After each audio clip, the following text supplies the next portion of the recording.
여러분 안녕하세요. 2, 4학년도 EBS 작품 현대시 한번 살펴보도록 할게요. 스튜디오 버전에서는 빔을 사용하기 때문에 교재가 없는 학생들 들을 수 있고요. 작품의 주요 내용을 주제별로 살펴볼 거예요. 자, 첫 번째로는 시대적 상황과 관련이 있는 그런 작품들이고 일제강점기 6.25 전후 상업화 도시와 군사독재 시절 그리고 시대적 상황과 관련된 어떤 시들 이렇게 표를 만들어 봤는데 여기 보면 6월 9월에 나왔던 작품은 실지 않았어요. 그 다음에 시대적 상황과 관련이 없고 이제 가족, 외로운 처지, 사랑, 종교, 기타, 반성, 성찰, 깨달음, 비판, 지향의 시가 있어요. 현대시 한번 살펴보도록 할게요. 자, 일제강점기 관련된 거. 여기 보면은 한 여인의 비극적인 일생을 다룬 그런 작품이 있는데 여승은 여자 승려라는 뜻이죠. 일제강점기 어떤 한 여인의 이야기인데요. 나랑 여인은 예전에 만난 적이 있어요. 여기에 보니까 학점을 하고 절을 하고 바지취에 냄새가 났고 옛날같이 늙었고 불경처럼 서러워졌다. 이쪽 부분이 현재죠. 그러면 이 밑에 부분이 과거거든요. 보면은 과거에 나는 여인에게서 옥수수를 산 적이 있어요. 처음부터 이 여인은 여승이었던 것이 아니라 애기 엄마였거든요. 자, 그런데 그 추후에 이제 여기에서 화자랑 만난 추후에 딸은 이제 하늘나라에 가게 되고 남편도 이제 만나지 못하는 그런 상황이 지속됐어요. 그래서 결국은 그녀는 이제 여승이 되는 길을 택한 것이죠. 자, 그런 시인데 일제강점기에 이 여인만 이런 삶을 살았을까요? 이런 삶을 사는 사람들이 많았을까요? 굉장히 많았겠죠.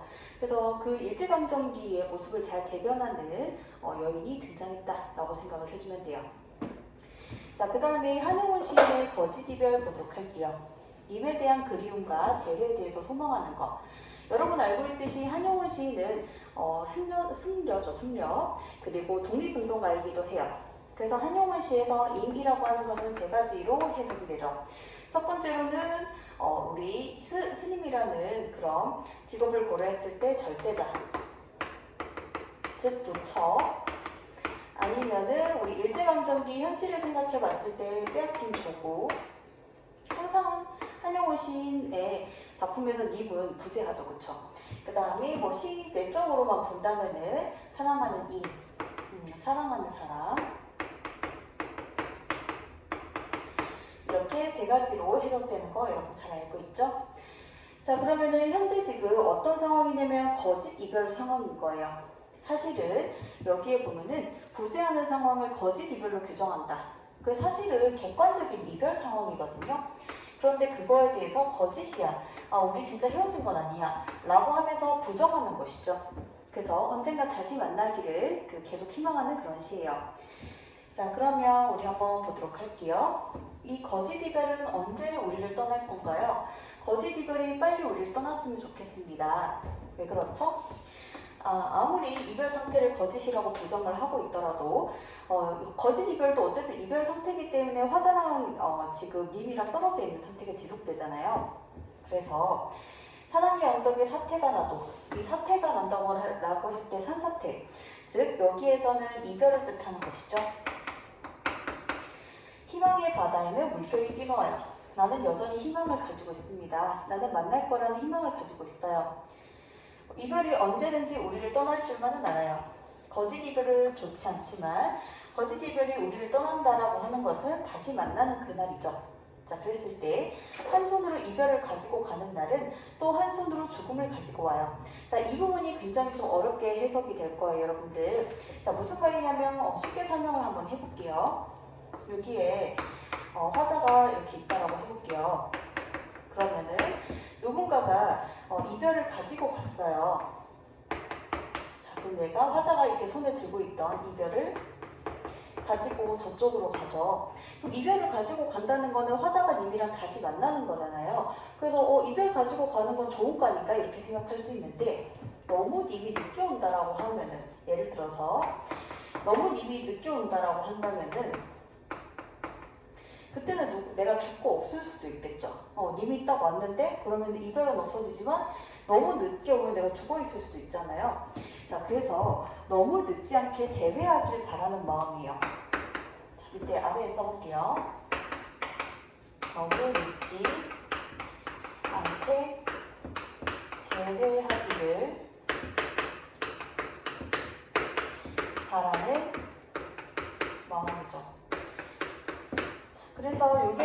늦는다라고 하는 것은 여기에서 죽음을 뜻하죠.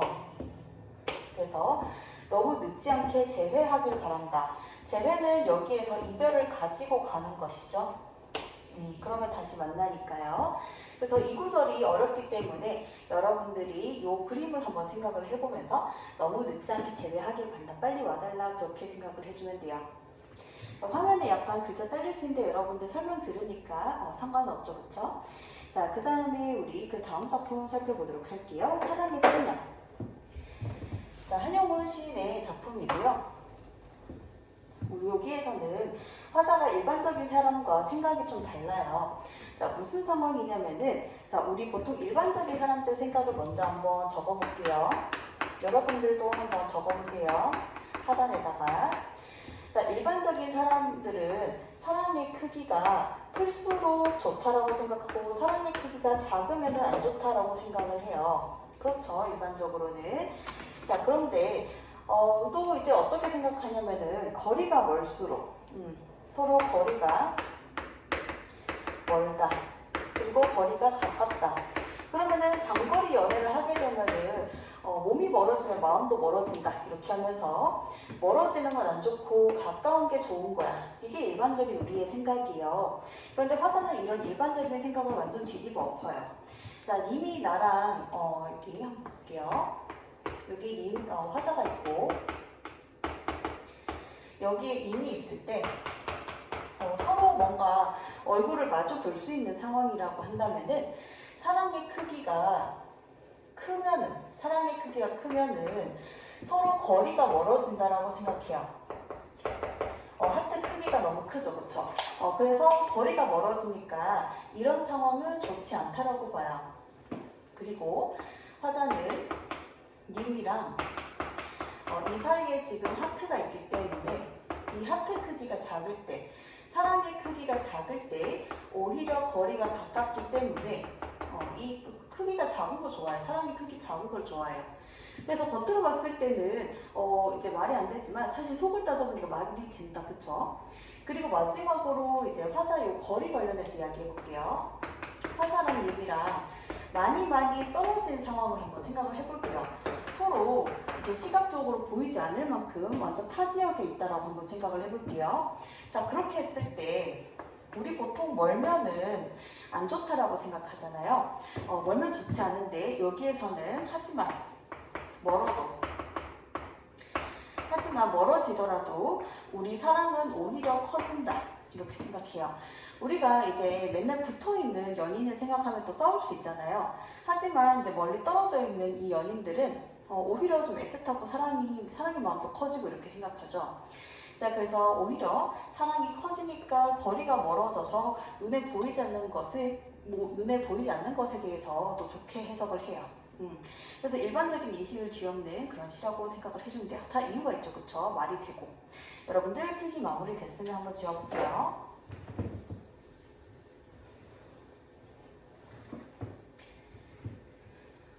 그러면 여기서 특징은 추상적인 감정, 사랑이라고 하는 추상적인 감정을 구체적인 물질인 것처럼 이제 표현했다는 것이 또 특징이고요. 자, 그러면은 시를 한번 보도록 할게요. 당신의 사랑은 양이 작을수록 좋다. 이야기했었죠. 그래야 거리가 가까우니까요. 자, 그래서 당신과 나의 거리가 멀면 사랑의 양이 많고, 그쵸? 사랑의 양이 아까 하트 크기가 커지면은 사랑의 양이 크면은 거리가 멀어요. 거리가 가까우면은 사랑의 양이 적다. 그렇죠. 사랑의 양이 하트가 작아지면은 거리가 이제 님이랑 가까워져서 더 좋은 것이죠.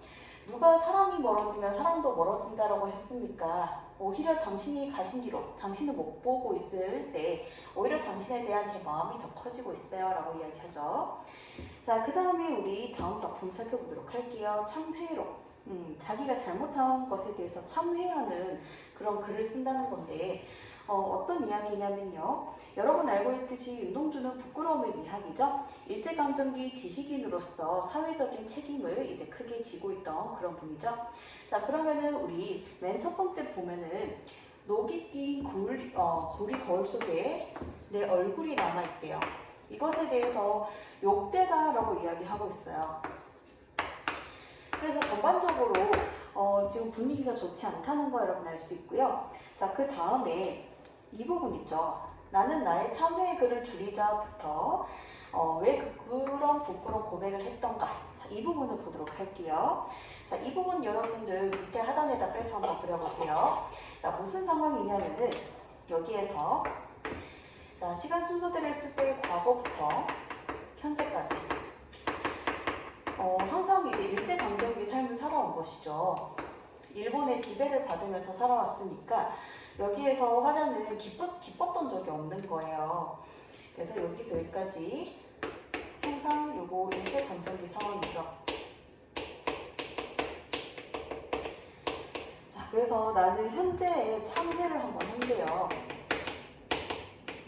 나는 나의 참회의 글을 한 줄에 줄이자. 어떤 참회?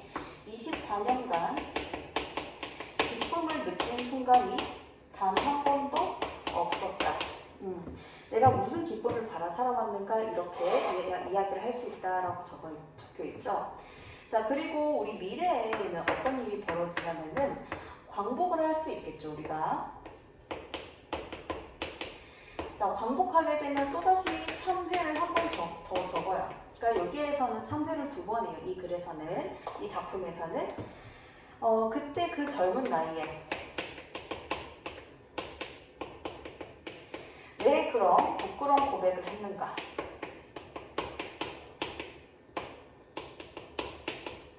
그 젊은 나이에 라고 하는 것은 이때 젊은 나이는 24살이죠. 24살 때 왜 그런 부끄러운 고백을 했을까? 내가 이렇게 미래에 광복될 줄 알았으면은 그때 당시에 아무리 기뻤던 적이 없더라도 이렇게까지 24년간 기쁨 누린 적 없어. 이렇게 너무 이제 다크하게 내가 적진 않았을 텐데 그런 얘기인 거죠.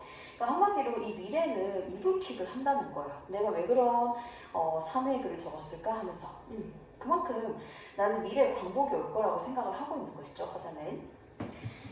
자, 그러면 우리 참회 내용을 다 살펴봤고요. 자, 그 다음에 거울 이야기가 나와요. 거울이라는 것은 자아성찰의 매개체죠. 거울과 그리고 우리 우물 같은 거, 자기 자신을 비춰볼 수 있다는 점에서 자아성찰 매개체고요.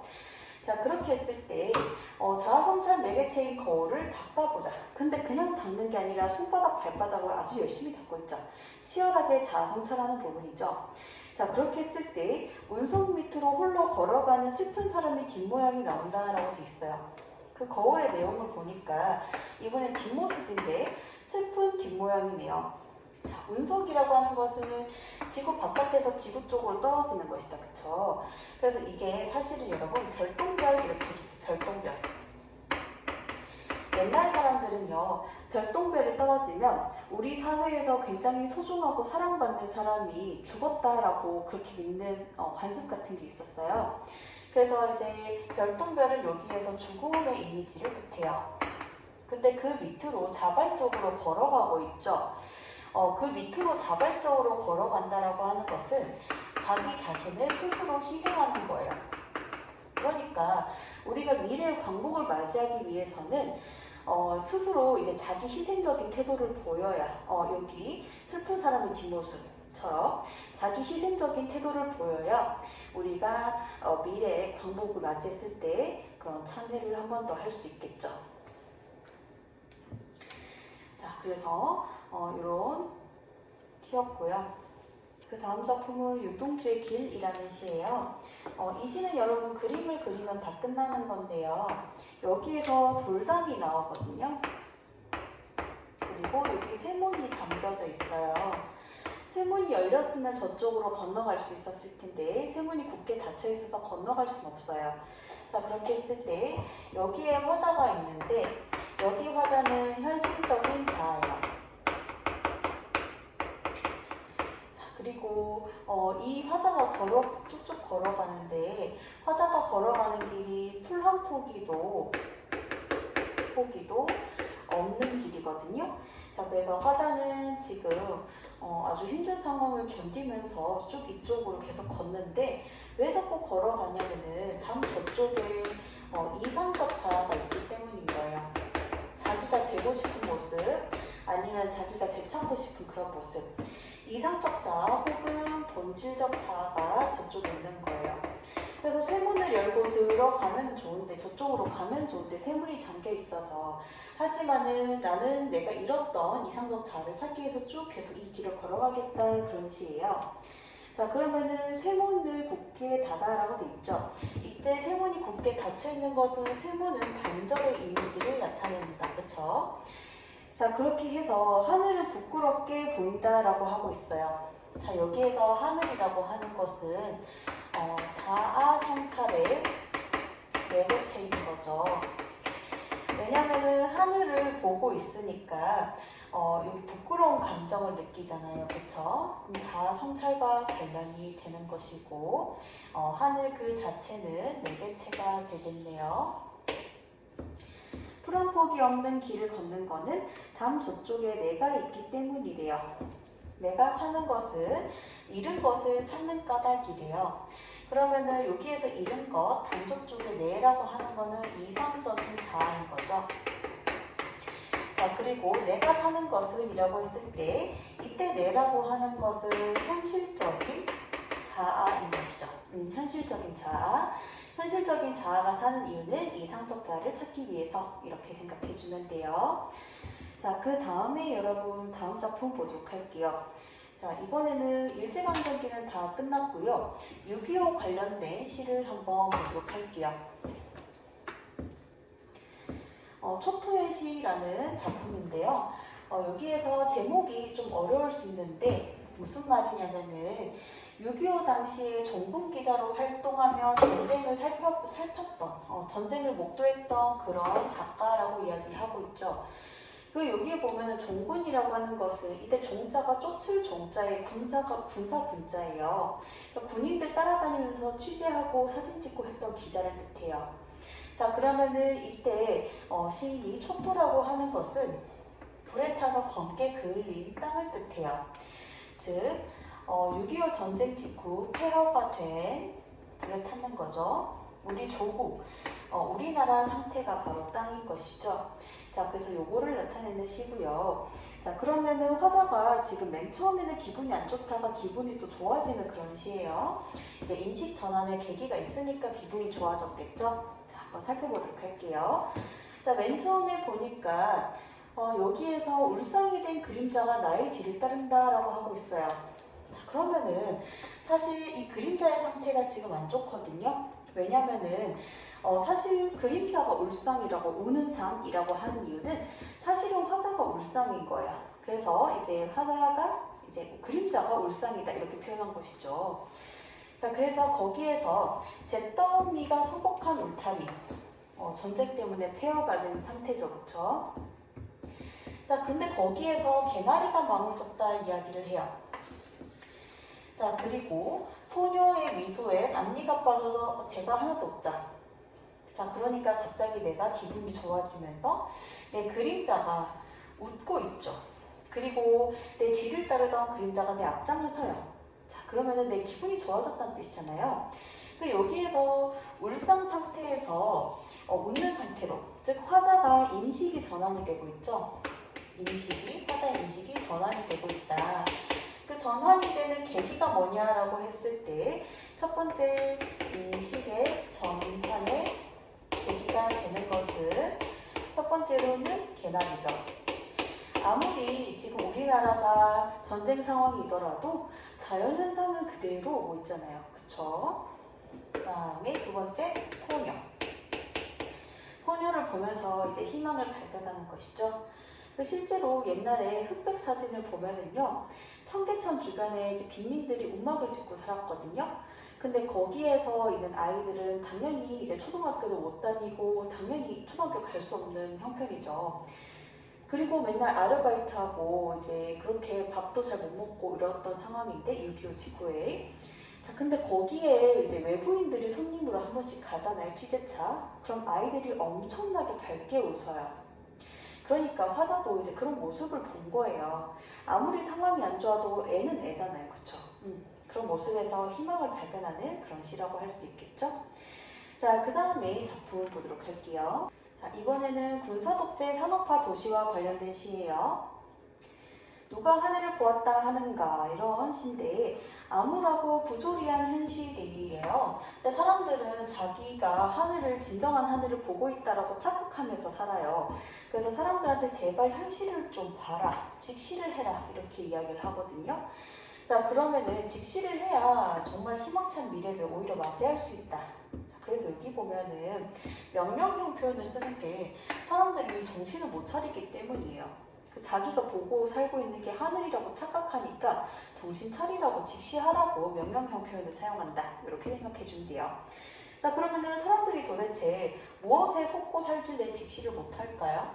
여기를 보면은 네가 본 건 먹구름이다. 너는 그걸 하늘로 알고 살아갔다. 그럼 하늘은 여기서 좋은 거네, 먹구름. 네가 본 거는 새항아리다. 여러분 항아리라 그러면은 장독대 본 적 있는지 모르겠어요.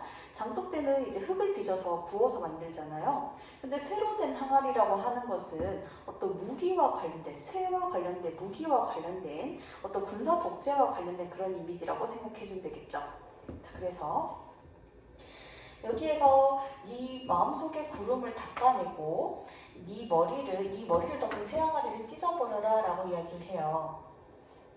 그러면은 여기에서 쇠항아리 그리고 먹구름 구름 전부 다 좋지 않은 것이죠. 자, 그러면은 이렇게 안 좋은 것들을 찢어내고 닦아내면 긍정적인 결과가 찾아오겠죠? 어떤 결과가 찾아오나요? 너는 외경을 알 거야. 연민을 알 거라고 이렇게 얘기를 하고 있어요. 자, 그래서 여기에서 외경이라고 하는 것은 진정한 자유와 민주를 뜻해요.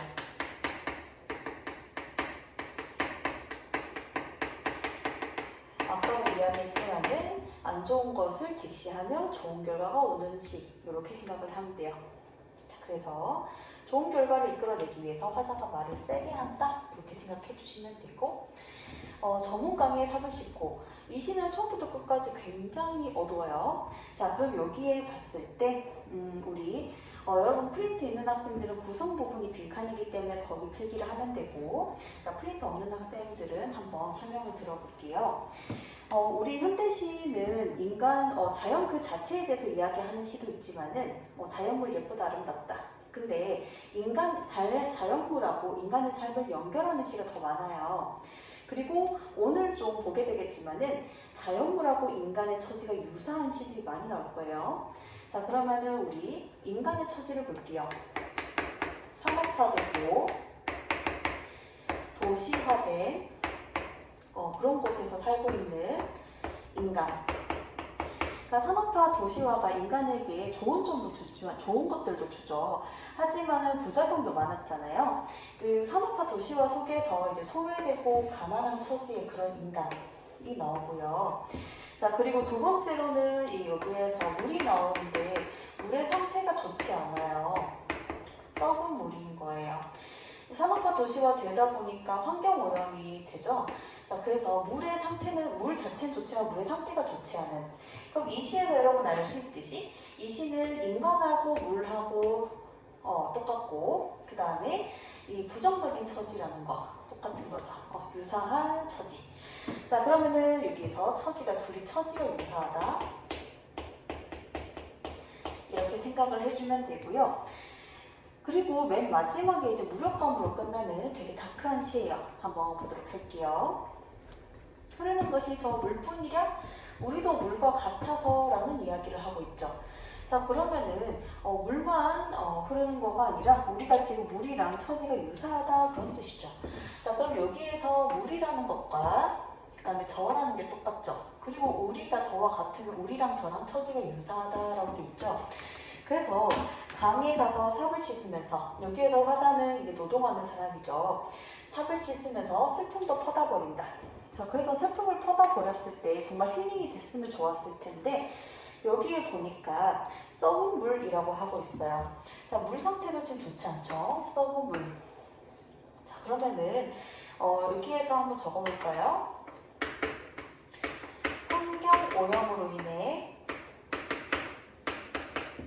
환경 오염으로 파괴된 자연. 그러면 여기에서 물이라고 하는 것이 자연이고 환경 오염 때문에 파괴됐다라고 하는 것이 썩은 상태죠. 그렇죠? 자, 그래서 우리도 저와 같아서 흐르는 물에 삭을 싣고 먹을 것 없는 사람들의 마을로, 가난한 사람들이 사는 그 마을로 다시 돌아가야 된다, 그런 얘기를 하죠. 그래서 끝까지 좀 뭔가 어둡게 끝나는 그런 시예요. 그 다음에 상행을 보도록 할게요. 상행이라고 하는 것은 이건 이제 시랑 관련 없는 얘기일 수도 있는데, 우리가 서울에 올라간다 아니면은 지방으로 내려간다 그런 말을 하잖아요. 그게 사실은 지역 차별적인 표현이거든요. 왜냐면은 서울이 북쪽인 건 맞지만은 지방보다 서울에 올라간다, 서울을 더 높이는 표현이죠. 그리고 내려간다, 낮추는 표현이죠, 지방을. 그러니까 사실은 올라간다, 내려간다라고 하는 것이 이제 그런 의미도 있어요. 그냥 상식상 얘기를 하는 거고, 여기에서 지금 작품에서 제목이 상행이기 때문에 화자의 친구가 지금 서울 쪽으로, 위쪽으로 올라가는 거예요. 위쪽으로 올라가는 친구에게 당부를 하거든요. 자, 당부를 하는데 어떤 식으로 당부를 하냐면은 여기에서 반어의 형식을 쓴다라는 말을 해요. 반어의 형식. 그래서 여러분이 헷갈리면 안 돼요. 여기에서 뭐뭐 해다오라는 표현들을 할 거예요. 자, 근데 이거 사실은 뭐뭐 하지 말아다오라는 뜻이에요. 그리고 여기에서 뭐뭐 하지 말아다오라는 말을 쓸 거예요. 근데 이거는 사실 뭐뭐 해다오라는 뜻과 똑같아요. 그러면은 뭐뭐 하지 말아다오는 여기에서 부정적인 거겠죠? 부정적인 걸 하지 말아줘. 그래서 여기에서 뭐뭐 해다오에 관련된 말들은 다 부정으로 처리해 주시면 되고, 반어 썼으니까 뭐뭐 해다오는 좋은 거잖아요. 그래서 겉으로 봤을 땐 하지 말아다오더라도 사실은 화자가 좋게 생각하는 거예요.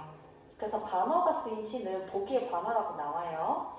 자, 그러면 여러분들이 한번 어떤 거를 화자가 권하고 어떤 건 하지 말라고 하는지 한번 보도록 할게요. 자, 그러면 여기 맨 처음에 들판으로 평택을 지날 때 친구가 지금 위쪽으로 올라가고 있죠. 너는 낯선 얼굴을 발견할지도 모른다. 창가에 비친 너의 얼굴, 그게 너의 모습이라고 생각지 마라. 너가 아니라 사실 너의 모습이라고 생각해달라, 그런 뜻이죠. 오징어를 씹으며 화투판을 벌이는 낯익은 얼굴들, 고향 친구들이죠. 그러니까 원세계 지붕들, 여기에서 산업화 도시화랑 관련된 거 다 부정 처리하면 돼요. 자, 원세계 지붕 세모, 안테나, 옛날에 TV 있는 집 잘 없었어요. 자, 그 다음에 주간지를 보면서 고개를 끄덕여다오. 사실은 고개를 끄덕이는 거 원치 않는 거죠. 이런 것들을 보면 고개를 끄덕이는 행위는 정치 현실에 관심이 없는 행위잖아요. 그쵸? 그 다음에 농약으로 질식과 풀벌레 울음. 풀벌레는 지금 환경오염으로 인해서 산업화 도시와 아니면은 옛날에는 근데 여러분들 농약을 안 쳤잖아요. 그때는 풀벌레 죽을 일이 없을 텐데, 농약이라고 하는 것은 이제 신식이죠. 신식. 그쵸? 근대화가 된 거죠. 이제 풀벌레 울음 것 같은, 그 다음에 심야방송. 여기 보면 심야방송이 뭐냐면은 옛날에 TV 프로그램에 나와서 아나운서들이 하는 말이나 이런 것들은 정치인들을 대변하는, 정치인들의 목소리를 대변할 때가 많았죠. 이때 방송은 제대로 된 방송이 아니라 정치인의 목소리가 담긴 방송이에요. 그런 방송이 잠든 뒤에 전파 소리인 거예요. 그래서 이제 낮에는 심야방송이 떠드니까 가만히 있다가 나설 수 없다가 그들이 잠든 뒤, 심야방송이 끊긴 뒤에 나오는 전파소리. 이때 전파소리라고 하는 것은 비판하는 소리죠. 권력에 대해서 비판하는 소리. 그리고 여기에 심야방송은 권력에 통제된 소리겠죠. 정치에 대해서 긍정하는. 듣기 힘든 소리에 귀 기울여 달라, 그런 뜻이에요. 그 듣기 힘든 소리라고 하는 것은 사회 비판하는 그런 소리겠죠. 자, 그리고 여기에서 힘찬 노래. 옛날에 새마을 운동할 때 마을마다 노래를 막 틀었어요. 여러분들 열심히 일하세요. 그래 우리나라 잘 삽니다. 이런 노래들. 그래서 이제 근대화랑 관련된 그런 노래죠. 옛날에 우리나라 자동차 다닐 길도 없었는데 고속도로가 박정희 대통령 때 만들어졌거든요. 자, 그래서 자동차 소리 근대화의 상징이고, 맥주나 콜라 마시며 즐거운 여행이나 해라. 아니죠, 그쵸? 사회 현실에 제발 관심 좀 가져라 그런 얘기죠. 자, 되도록 생각을 하지 말아다오. 근데 이 사람은 생각을 하는 걸 원하죠. 놀라울 때만 안 하고 말해다오. 그게 아니라 놀라울 때만 안 하고 하지 말고 제발 평소에도 사회 비판적인 얘기를 좀 해라. 그리고 침묵해다오. 침묵 이 사람 원하지 않아요. 제발 사회 비판적인 목소리를 내는 걸 원하죠. 자, 그 다음에 가뭄 날씨 축구 경기, 그 다음에 GMP 증권 시대에 대해서. 그거는 시대 현실과 관련 없잖아요. 이 사람은 시대 현실과 관련된 이야기를 하길 원해요. 자, 그래서 너를 위하여 나를 위하여 이렇게 끝나는 시죠. 그래서 여러분들이 반어를 썼다는 거를 잘 생각을 해주면 되죠. 자, 그 다음 시 보도록 할게요. 자, 여기에서는 봄이 나오는데 이때 봄이라고 하는 것은 실제 봄이 아니고요. 우리 민주화를 뜻해요. 민주화. 여기에서 화자는 봄이 반드시 온다라고 생각을 하거든요. 자, 그럼 여기에서 봄을 의인화해서 표현을 하는데 한번 볼게요. 자, 너가 오는데 바람이 너를 깨우러 가죠. 그쵸? 그러면은 너는 여기 바람은 너를 깨우니까 빨리 와야 된다고 깨우는 존재니까 긍정이죠. 너는 올 것이 온다. 자, 그래서 먼 데서 이기고 돌아온 사람아. 자, 여기에서 아까도 이야기했듯이 봄이라고 하는 것은 민주화를 뜻한다. 자, 그 다음에 우리 현대시에서 시대적 상황과 관련이 있는 또 다른 시들을 보도록 할게요.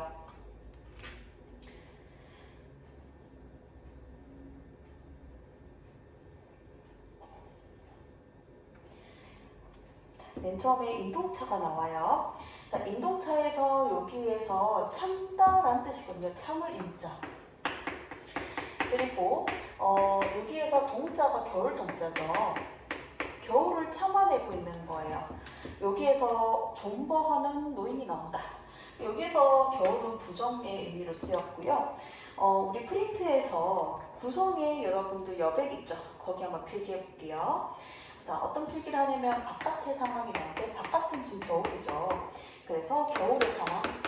근데 상징적인 의미는 뭐냐면은 부정적이고 혹독한 시대 현실을 뜻해요. 그래서 여기에서 추위와 관련된 건 다 부정적으로 여러분 해석해 주시면 되고요. 그거랑 다르게 따뜻한 건 긍정적으로 해석을 해주면 돼요. 이 방 안에 노인이 있는데 여기에서 노인은 인동차를 마시고 있어요. 겨울을 견디는 것이죠. 인동차를 마시는 거. 근데 여러분들 우리 녹차 티백 이런 건 티백이 있잖아요. 홍차 티백. 근데 인동차라는 차는 없어요. 겨울을 견디는 차 없어요. 겨울을 견디는 인동 티백가 없어요, 여러분들. 그러니까 여기서 가상에 이제 차를 마시는데 그 차를 마시면서 사실 겨울을 견디는 그런 생각을 하는 것이죠. 인동차를 마시고 있고 시대 현실을 견디고 있는 공간이 되는 것이죠. 자, 그랬을 때 한번 보도록 할게요. 지문에서 인동 삼긴물이 내리고 있다라고 이야기를 하고 있어요. 인동, 아까도 얘기했지만 이 동자가 부정적인 의미죠. 무가 순도가 파릇하다라고 돼 있어요. 겨울이 굉장히 이제 굉장한 겨울인데 거기에서도 생명력 있는 어떤 존재가 지금 파릇파릇 자라고 있죠. 그래서 여기에서 무가 순도가 있는 이 상황은 생명력이 있다라고 여러분이 생각을 해주시면 돼요. 자, 그래서 참동이 하행했다. 바깥의 상태는 지금 엄청난 추위로 지금 가득한 상황이죠. 하지만 그것에 대해서 견디는 노인이 나와요. 자, 그 다음에 여러분 우리 패초냉 보도록 할게요. 자, 패초냉이라고 하는 것은 이제 옛날에 우리는 석탄 캐서 석탄 떼고 이랬잖아요. 그런데 이제는 사람들이 석탄을 쓰지 않으면서 광산이 이제 문을 닫기 시작하죠. 그래서 옛날에 이제 패촌, 동네가 이제 사람이 살지 않아요. 거기에 화자가 화자가 갔어요. 화자가 갔는데 말 노인에게 제 친구 어딨냐 물어보니까 서울의 달동네에 가서 산다. 근데 여기에서 화자도 지금 달동네에 살거든요. 그래서 우리 이제 농촌이 상황이 안 좋아서 서울로 가도 여전히 도시 빈민으로 살 수밖에 없는 그런 상황들도 나오죠. 자, 그러면은 여기에서 가마솥이 걸려 있는데 녹슬어 있다. 오랫동안 밥을 해먹지 않은 거예요. 자, 그리고 여기에 보니까 늙은이 만나 모르니까 산동네 이름을 두었댄다. 이렇게 끝나는 시예요. 그래서 현장에선 여러분들 폐촌과 관련해서 옛날에 강원도에 광산이 없어지면서 거기에 이제 카지노가 들어섰고 이제 카지노 관련된 썰을 풀었거든요. 근데 여기에는 이제 유튜브가 정지될 수도 있으니 풀지 않을게요. 그 다음 가볼게요. 물론 내가 도박한 건 아니겠죠? 자, 그러면은 우리 고재종의 세안도 보도록 할게요. 세안도는 뭐냐면은 여기 썰이 있어요. 이게 이제 그림인데 뭐냐면은 김정리라는 조선시대의 사람, 김정리가 유배된 상태였거든요, 제주도에. 자, 그 상태에서 이제 자신의 제자가 김정리에게 책을 보냈어요. 그러니까 김정희가 사실은 자기가 유배간 상황에도 불구하고 제자가 자기를 손절하지 않으니까 고맙잖아요. 그래서 제자에게 그림을 그리거든요. 그림을 그려서 줬어요. 그 그림의 내용을 보면은 어떤 나무들이 나오는데 나무가 겨울을 견디고 있어요. 그러니까 이게 지금 나무라고 하는 게 김정희의 상황과 유사하죠, 그쵸? 김정희도 홀로 먼 곳에서 타지에서 지금 견디고 있는 상황이잖아요, 그쵸? 겨울. 그 나무가 지금 견디고 있더라. 자, 그런 그림을 그려서 줬다. 자, 그러면은 요 그림 내용과 여기에서 시에서 어떤 내용이 같이 공통 코드가 있을지 보면은 옛날에 우리 산업화 도시화 되고 하면서 농촌이 무너졌거든요. 그러니까 농촌이 무너졌는데 옛날에 마을마다 되게 큰 나무들이 있었어요. 그 큰 나무가 그 마을 지켜준다고 생각하고 사람들이 막 제사 지내기도 하고 그랬거든요. 진짜 몇백 년 된 나무가 진짜 크고 그래요. 근데 여기에 보면은 이번에 현대시에서 나무 나오는 시가 여기 세안도랑 좀 이따 배우는 면면함에 대하여 여기 두 시인데 거기에 나오는 두 나무가 되게 기가 세요. 마을 사람들에게 포기하지 말라는 메시지를 주거든요. 자, 여기 보면은 푸른 나무, 푸른 이제 청솔이 서 있다. 푸른 소나무가. 자, 그래서 여기 지금 나무도 지금 오래됐으니까 몸이 이제 다치기도 하잖아요. 그래서 나무도 사실 죽잖아요, 여러분. 몇백 년 지나면. 근데 눈을 못 감는다. 아직 내가 이제 죽을 수 없다. 마을 상황이 안 좋으니까 지금. 그 보면은 난장난 비닐하우스라는 말이 나오죠. 그 비닐하우스에서 맨날 농사 지었으면은 비닐하우스가 난장이 나지 않았을 거예요. 난장판이 되지 않았을 거라고요.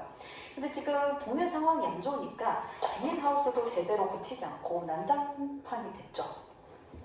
근데 그런 난장판이 된 비닐하우스를 일으키다가 청소를 바라보는 몇몇 사람이 있는 거예요. 자, 그래서 그 청소를 보아라. 까막같이 얼어 죽는 이 아침, 엄청나게 춥죠. 그러니까 날씨로 치면은 엄청 추위가 심한 거고, 시대적 상황으로 치면 사람들이 정말 괴롭고, 농촌의 상황이 괴롭고 안 좋고 이런 상태죠. 거기에서 꼭두선이 빛이 타오른다. 이렇게 하면서 끝나고 있어요.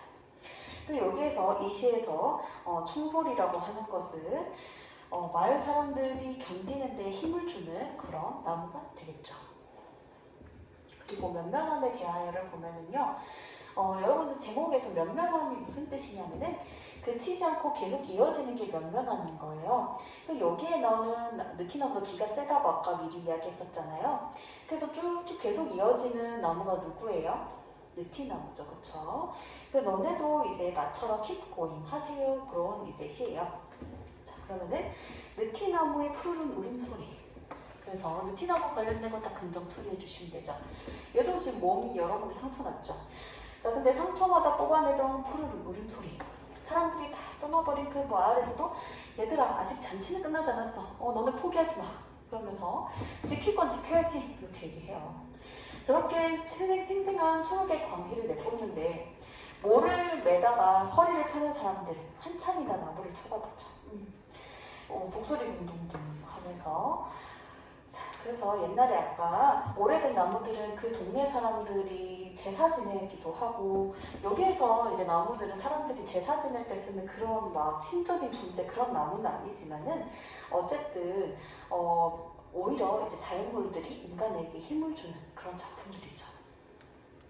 다음에 시대적 현실과 관련이 없는 시들 보도록 할게요. 자, 여기 보면은 김소월의 접동새가 맨 처음에 나오거든요. 현실의 비극적인 삶을 초월한 애절한 혈육의 정. 자, 여기에서는 고전 설화에서 모티브를 사용했어요. 무슨 내용이냐면은 이제 누나가 있었는데 이제 새엄마의 시샘으로 누나가 죽었고 그 이후에 엄마도 죽게 되는데 새엄마는 까마귀로 환생하고 누나는 이제 적동새로 환생을 해요. 근데 낮에는 이제 새엄마 까마귀로 우리 엄마는 새엄마는 까마귀로 환생했잖아요.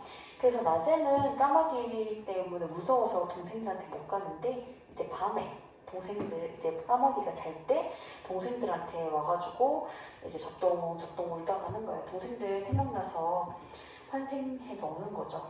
그래서 이게 아까도 이야기했지만은 설화에서 모티프를 차용한 거예요. 진주 강가에 살던 누나가 옵니다. 의붓없이 시샘에 죽어서 적동새 됐고 그래서 못 잊어서 옵니다 라고 이야기했죠. 자, 그 다음에 층층계가 나오는데 층층계는 여러분 계단이라고 적어주세요. 계단. 자, 그러면 여기에서 문인 아버지가 나와요. 층층계에서도 나오고 우리 좀 이따가 볼 지상의 방한칸이라는 시에도 문인 아버지가 나오거든요. 요즘에도 뭐 그런 분들이 많겠지만은 옛날에는 문인이라고 하면은 밥을 못 벌어 먹고 사는 직업 그렇게 생각을 많이 했었어요. 실제로 가난한 문인들이 많았었고 자, 여기 보면은 가족에 대해서 생각을 한 아버지가 나오는데 아버지가 밤 깊도록 이제 글을 쓰죠. 문인 아버지니까. 그런데 공허감이 쌓이는 거예요. 내가 글을 적어서 막 엄청 기쁘고 이런 게 아니라 오히려 지금 여러 가지 가족에 대해서 걱정도 하고 이러다 보니까 또 공허감도 쌓이고 그래서 화장실 가려고 아래층으로 층층게 밟고 내려오죠. 그러면은 잠이 깊은 우리 가족들을 발견할 수 있는데 자, 그래서 여기에 보면은 사닥다리를 밟고 원고지에서 고개사가 지쳐내린대요. 그 고개사라고 하는 것은 여러분들 혹시 그 쇼를 하는 거 알아요? 그 서커스단 여러분 잘 모를 수 있는데 중국에 보면은 그러니까 서커스 하는 사람들 중 여러 가지 재주가 있겠지만 고개를 부리는 사람들이 있거든요. 여러 가지 고개가 있겠지만 여기 중국에 보면 엄청난 높이의 산에 여기다가 줄을 매달아 놓고 거기에 사람이 건너가는 거예요. 건너가는데 안전장치를 하지 않아요. 상남자라서. 그래서 안전장치 하지 않고 여기 막대 이렇게 들고 균형 잡아가면서 건너요. 그래서 막대 안전장치가 없으니까 떨어지면 이제 사망하는 것이죠. 근데 밑에는 사람들 유람선 타고 막 여기서 사진 찍고 구경하고 있어요. 자, 여기 이런 게 바로 고개사인 거예요. 그래서 아버지가 자기 자신을 고개사와도 같다라고 생각하는 거예요. 지쳐서 아버지가 지금 지쳤죠. 자, 그래서 여기에 보니까 아버지라는 어처구니 없는 그 자기 자신에 대해서 너무 가족한테 잘 못해주는 것 같고 미안한 거예요. 그 어처구니 없다라고 이야기를 하고 있는 것이죠. 또 이제 또 다른 문인 아버지는 이번에는 좀 심각한 상황인 게 집에서 좀 있으면 나가야 되는 상황이에요. 그 여기 보니까 나는 원고지에 메꿔서 밥 먹는 재주. 그냥 문인 아버지다. 원고지 칸이 넓기만 하고 막막하고 힘들어요. 자, 근데 여기에서 우리 가족은 몸 누일 방 하나가 없다 라고 하면서 며칠 뒤에는 이제 집을 비워줘야 하는 이런 상황이 나오죠. 그래서 옛날에 보면은 우리 문인 아버지들이 이런 이제 아픔을 적은 시들이 있어요. 그 다음에 동그라미. 이건 되게 따뜻해지는 마음이에요. 마음이 따뜻해지는 그런 시죠. 여기 보면은 어머니가 이제 말을 할 때 이음을 넣어서 발음을 하는 거예요. 말을 둥글게 한다. 그래서 한사코 이음이 다른 걸 떠받든다라고 이야기를 하죠. 여러분 그림을 그리면 여기에 뭐 가가 오든 오가 오든 어떤 말이 있으면 여기 이음이 떠받든다라고 하죠. 위에 있는 것들 떠받든다. 떠받든다라고 하는 것은 누구의 상황과 비슷하냐면은 어머니의 상황과 비슷한 거예요. 이 이음은 어머니. 왜냐하면 우리 어머니는 남들 위에 올라서서 사신 분이 아니라 남들을 떠받들면서 자식들을 위해서 남편을 위해서 이렇게 떠받들면서 사는 분인 거예요. 희생하면서.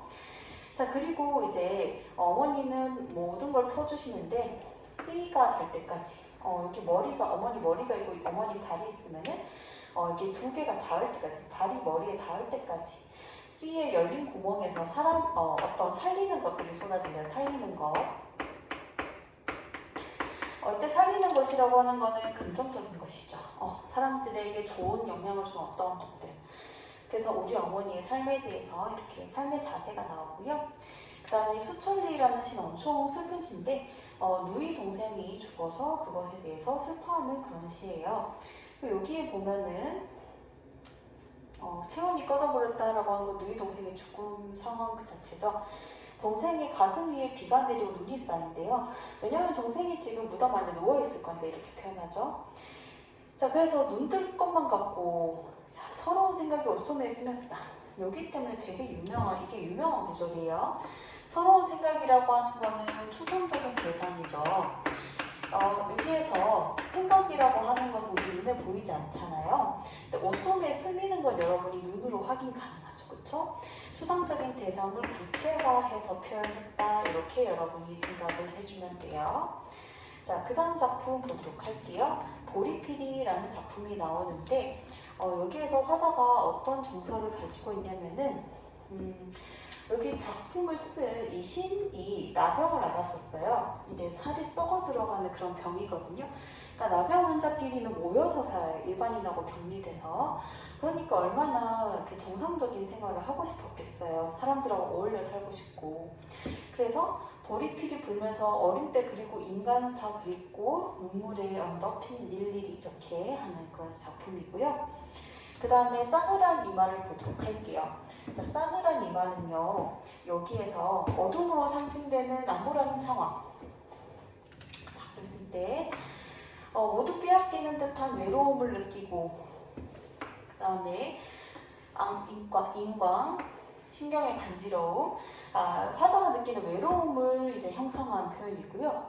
자, 이런 상황에서 산꽃 깃돌이 별은 화자에게 위로와 위안이 되는 존재예요.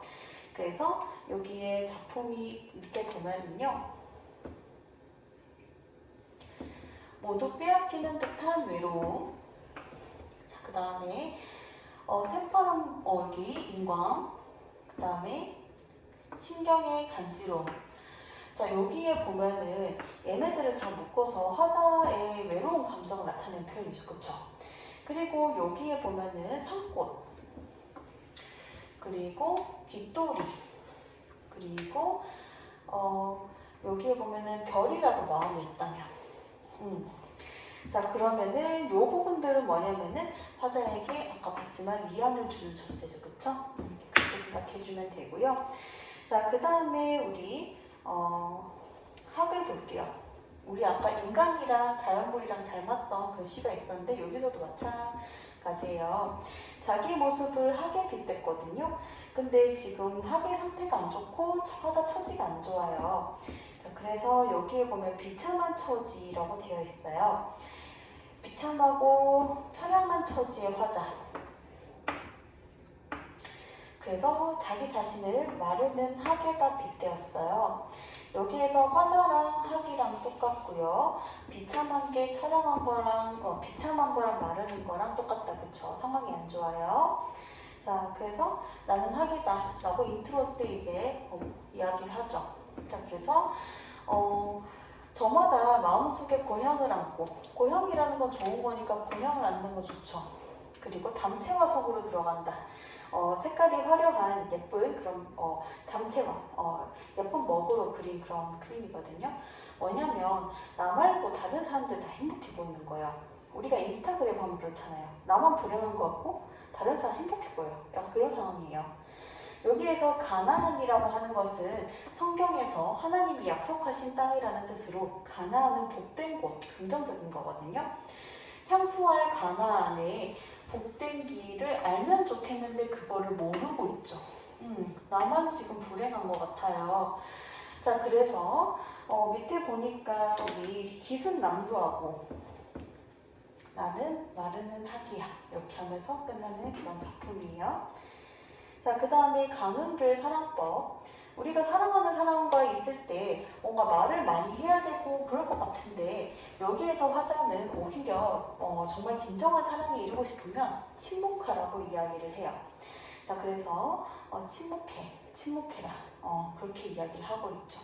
그러니까 침묵이라고 하는 게 이제 관조하고 이제 자기 하고 싶은 말 다 쏟아내지 않고 오히려 침묵하면 진정한 사랑에 이룰 수 있다. 그런 얘기죠.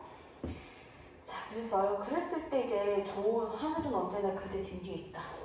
좋은 상태에 도달하는 것이죠. 침묵하면. 자, 그 다음에 우리 귀촉도를 보도록 할게요. 귀촉도. 총나라 망제가 죽어서 귀촉도가 되었다는 전설을 모티프로 삼았어요. 우리 아까 모티프로 삼았던 작품도 다른 거 있죠. 김소월의 작품, 접동색. 전설을 모티프로 삼은 거예요. 근데 여기 보면 우리 님이 이제 돌아가셨는데 서역 상만리로 갔대요. 자, 우리 해는 동쪽에서 떠서 서쪽으로 가죠. 그 옛날 사람들은 죽은 사람들이 서쪽으로 간다라고 생각했거든요. 우리 님이 서쪽으로 갔으니 우리 님이 지금 사망한 상태인 거예요.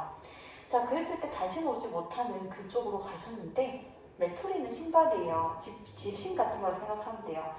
근데 은장도라는 말을 하는데요. 은장도는 뭐냐면은 한 요 분필 정도 되는 크기의 그런 칼이거든요. 옛날에 이제 여성들이 엄마가 딸에게 은장도를 줬어요. 왜냐면은 옛날에 치안이 안 좋잖아요. 그러니까 딸에게 이렇게 얘기하는 거죠. 네가 길을 가다가 성폭행을 당할 처지에 놓인다면은 그 이 칼 은장도로 너를 찔러서 자결해라. 왜냐면 옛날 사람들은 정조를 중시했단 말이죠. 조선시대에. 그래서 이 이야기를 하니까 어떤 여학생이 이걸로 이제 상대방을 찌르는 게 더 낫지 않냐 이렇게 얘기하는데 그것도 되게 좋은 것 같아요. 어쨌든 여기 지금 은장도를 여성들이 다 가지고 있잖아요. 그래서 부질없는 이 머리털. 자, 그 화자가 머리털을 가지고 있죠. 스님들 여러분 여승을 한번 생각을 해보면은 여승 아까 시켰죠. 아까 여승에서도 여인이 머리를 이렇게 머리카락 잘랐잖아요. 그래서 여자 스님들 이 머리가 없죠. 그리고 우리 수녀님들도 머리를 가리고 다니죠. 그래서 전통적으로 여성의 머리카락이라는 것은 남성을 유혹하는 수단으로 이제 인식이 됐거든요. 그러니까 지금 내 머리털은 부질없는 거예요. 왜요? 내가 사랑하는 사람 저 세상 갔으니까 이 머리털은 누굴 유혹하는 데 쓰일 수 없는 거예요. 내가 좋아하는 님 저쪽 갔으니까. 그래서 이거를 내 머리털을 부질없게 이거 다 끊어가지고 이걸로 당신의 신을 삼아줄 걸. 그런 말이에요. 왜냐면 우리 이제 저승 갈 때도 걸어가고 배 타고 가고 하는데 그때 발이 아플 거 아니에요, 님이. 그러니까 내 머리카락으로 신진도 좀 좋잖아요. 발도 덜 아프고. 그래서 하늘 끝 홀로 가시니마 하면서 끝나요. 자, 그 다음에 우리 그의 밤 보도록 할게요. 정지용 씨는 아들을 잃었거든요. 아들이 태병 때문에 먼저 하늘나라로 갔어요. 그래서 그런 이제 아들을 잃다 보니까 이제 맨정신에 살기 정말 힘들잖아요. 그래서 종교를 가지게 됐거든요. 기독교. 여기 보면은 우리 기독교에서 하나님은 어떻게 생겼어요? 라는 질문을 하면 크게 두 가지예요. 하나님은 형체가 없어 라든지 아니면은 우리 인간이랑 비슷해 이런 답변이 있거든요. 그러니까 내 몸은 내 몸 그 자체가 아니라 나는 그 하나님을 닮았다. 그런 시죠. 보면은 불, 달, 금성, 고산식물 요거는 앞에 설명에도 나오듯이 전부 다 절대자를 보결하고 높은 존재로 인식하는 화자의 태도를 드러내는 거예요. 항상 머니, 그쵸? 우리 하나님 멀리 하늘나라 계시잖아요. 수그리고, 그렇죠. 이제 수그리고 손이 염려하시면 기도하는 거죠. 그래서 나는 그의 반이다. 그렇죠. 내 몸뚱아리는 하나님과 비슷하게 생겼을 거예요. 그래서 그와는 난 떨어질 수 없잖아요. 그래서 그의 반임을 고이 지고 반거라. 이렇게 작품을 지은 것이죠. 자, 그 다음에 우리 또 절대자에 대해서 또 이제 절대자에 대한 사랑을 석류에 빗대는데 여러분들 석류 먹어본 적 있어요? 석류 음료? 맛있잖아요, 그죠? 빨간 거. 그 보면은 석류 껍질이 중요해요. 석류 알이 중요해요, 여러분. 우리 먹는 거. 석류 알이잖아요, 그쵸? 그러니까 석류가 이제 의미가 있으면 그거 알을 터뜨려야 되잖아요. 마찬가지. 하나님에 대한 사랑이 있으면은 그걸 꼭꼭 숨기는 것이 아니라 절대자에 대한 사랑이 있으면 그거를 보여주고 싶을 거예요, 절대자에게.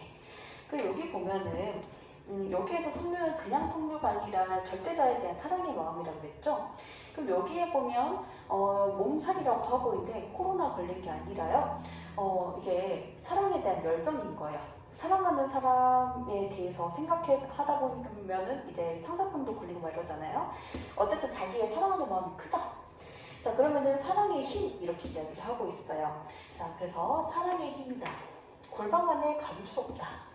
자, 이거를 좀 보여주고 싶어요. 알알이 쏟아놓고 싶어요. 알알이. 자, 그래서 여기 보면은 이 알알 자체들이 전부 사랑이죠. 성류알. 스스로 껍질을 부순다. 이때 껍질이 바로 골방이죠. 그러면은 쏟아놓는다라고 하는 거는 껍질이 부쉈기 때문에 쏟아놓을 수 있죠. 그리고 홍보석이라는 것은 빨간 보석이잖아요. 그래서 빨간 보석, 여기에 나오는 사랑, 알알, 홍보석, 성류알 다 똑같은 말이에요. 자, 그래서 여기에 홍보석의 슬픔을 받아달래요. 그럼 여기에서 홍보석의 슬픔 받아달라고 했으니 절대자에게 여기에서 홍보석의 슬픔은 긍정인 거예요. 그럼 여기에 보면은 사랑의 힘이라고 했죠. 그러면은 요 사랑이 바로 홍보석이면 이 힘이 바로 슬픔. 이렇게 되는 것이죠. 자, 이렇게 생각을 해주면 돼요. 흥부부부상. 흥부부부가 이제 박 가르기 전에 거기에 뭐 나올지도 모르죠. 근데 그 박을 가른 자체가 너무 행복한 거예요. 좀 있으면 이 박을 먹을 수 있으니까. 그래서 여기에서 여러분 중요한 점은 뭐냐면요. 이런 구절이 나와요. 그것이 확실히 문제다. 그 여기에서 문제라고 하는 것은 부정적인 뜻이 아니라 중요하다라는 뜻이에요. 그러니까 여기에서 그것이라고 하는 것은 긍정이죠.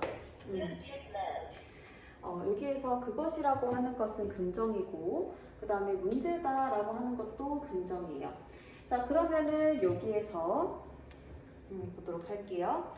박동희를 사이하고 서로 건넨 웃음살을 너 한번 생각해 보아라. 그것이 확실히 문제다라고 돼 있죠. 그것이 중요해.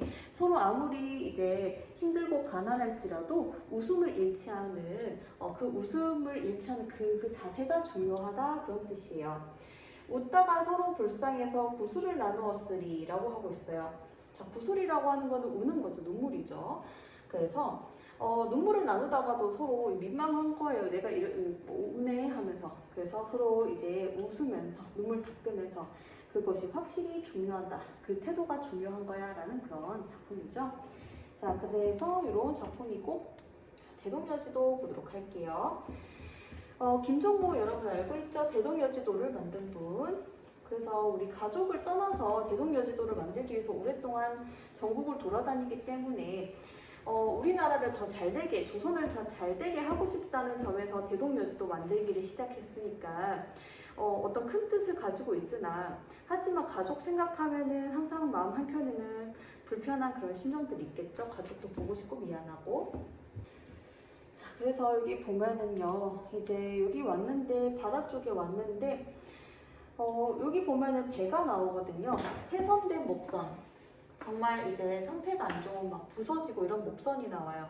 근데 여기에서 이 작품에서 배라고 하는 것은 화자를 뜻하거든요. 그리고 화자. EBS 해석에 보면은 고단한 상태의 그리고 외로운 처지의 배 이렇게 나와요. 훼손된 목선의 뜻은 고단하고 외로운 처지의 화자를 뜻하는 것이죠. 그렇죠? 여기에서 배의 상태는 화자의 상태를 뜻하죠. 화자가 아무리 큰 뜻을 가지고 시작을 했을지라도 그래도 이제 외로운 혼자 가는 길이니까 외롭겠죠. 그리고 하지만 현타가 왔지만은 마지막에 포기하지 않아요.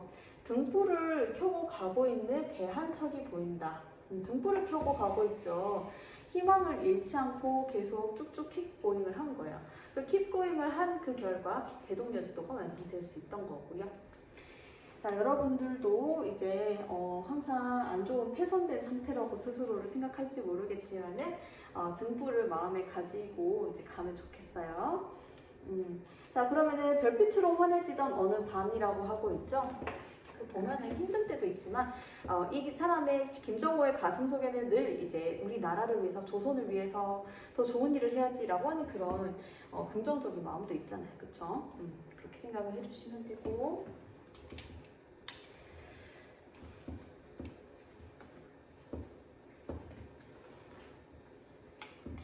곽재구의 새벽 편지가 있어요.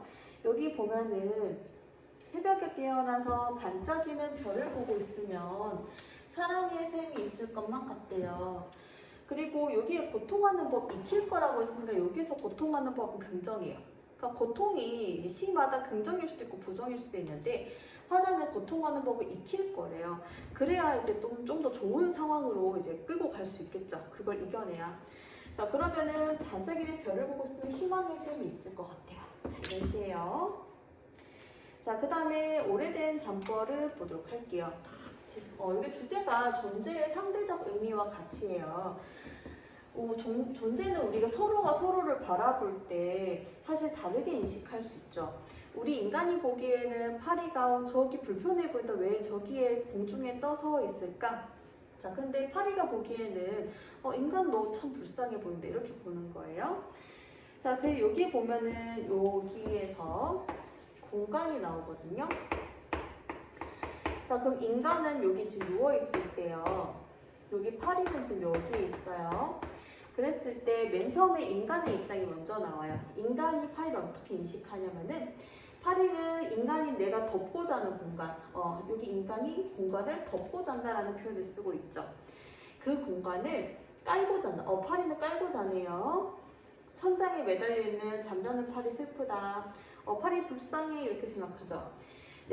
그리고 여기에서 밑에 부분에 보면은 저 산에는 여기는 이제 파리가 산에 대해서 어떻게 생각하느냐 그 부분이죠. 내가 덮고 자는 공간을 깔고 잔다라고 하고 있어요. 자, 파리 입장에서 이걸 뒤집어야 돼요, 여러분들. 자, 파리 입장에서 그림을 그리자면 파리는 떠있지 않고 이렇게 그냥 있는 거예요, 평범하게. 그리고 인간이 떠있겠죠. 인간이 떠서 있는 것처럼 보이겠죠. 내가 덮고 자는 공간. 이 파리는 여러분들 이 공간을 덮고 자는 거예요. 그거를 저 산에는 깔고 잔다라고 하고 있죠. 그러면서 나는 바닥에 공중에 떠서 자는 게 아니라 나는 엎드려서 자고 있는데 저 산에는 천장에다가 파리가 보기에는 여기가 사실은 사내가 누워있는 이곳이 바닥인데 파리 입장에서는 이곳은 천장이 되겠죠. 그쵸? 내가 천장에 등을 붙이고 잔다. 그렇죠. 땅에 붙이고 자는 건데 사실은 저 산에는 밤에 잠을 이루지 못하고 전화 걸고 뭔가 이제 근심 걱정이 있는 거예요. 그래서 서로 이제 존재에 대해서 아까도 이야기했지만은 존재의 상대적인 의미, 절대적 의미는 없고 서로 이제 보는 관점에 따라 상대방의 의미가 달라지겠죠. 자, 그 다음에 우리 보도록 할게요. 오교원의 문. 좀 생소할 수 있는데 여러분들 이거는 그림을 그리면 다 해결되는 그런 시예요. 자, 그럼 일단 들어가기 전에 해제를 보면은요. 여기에 보통 일반적으로는 연결의 속성을 가지고 있죠. 우리가 문 열면 들어가고 나오고 연결할 수 있죠. 근데 여기에서 문은 어떤 속성을 지니냐면은 단절의 속성을 지닌이라고 이야기를 하고 있어요.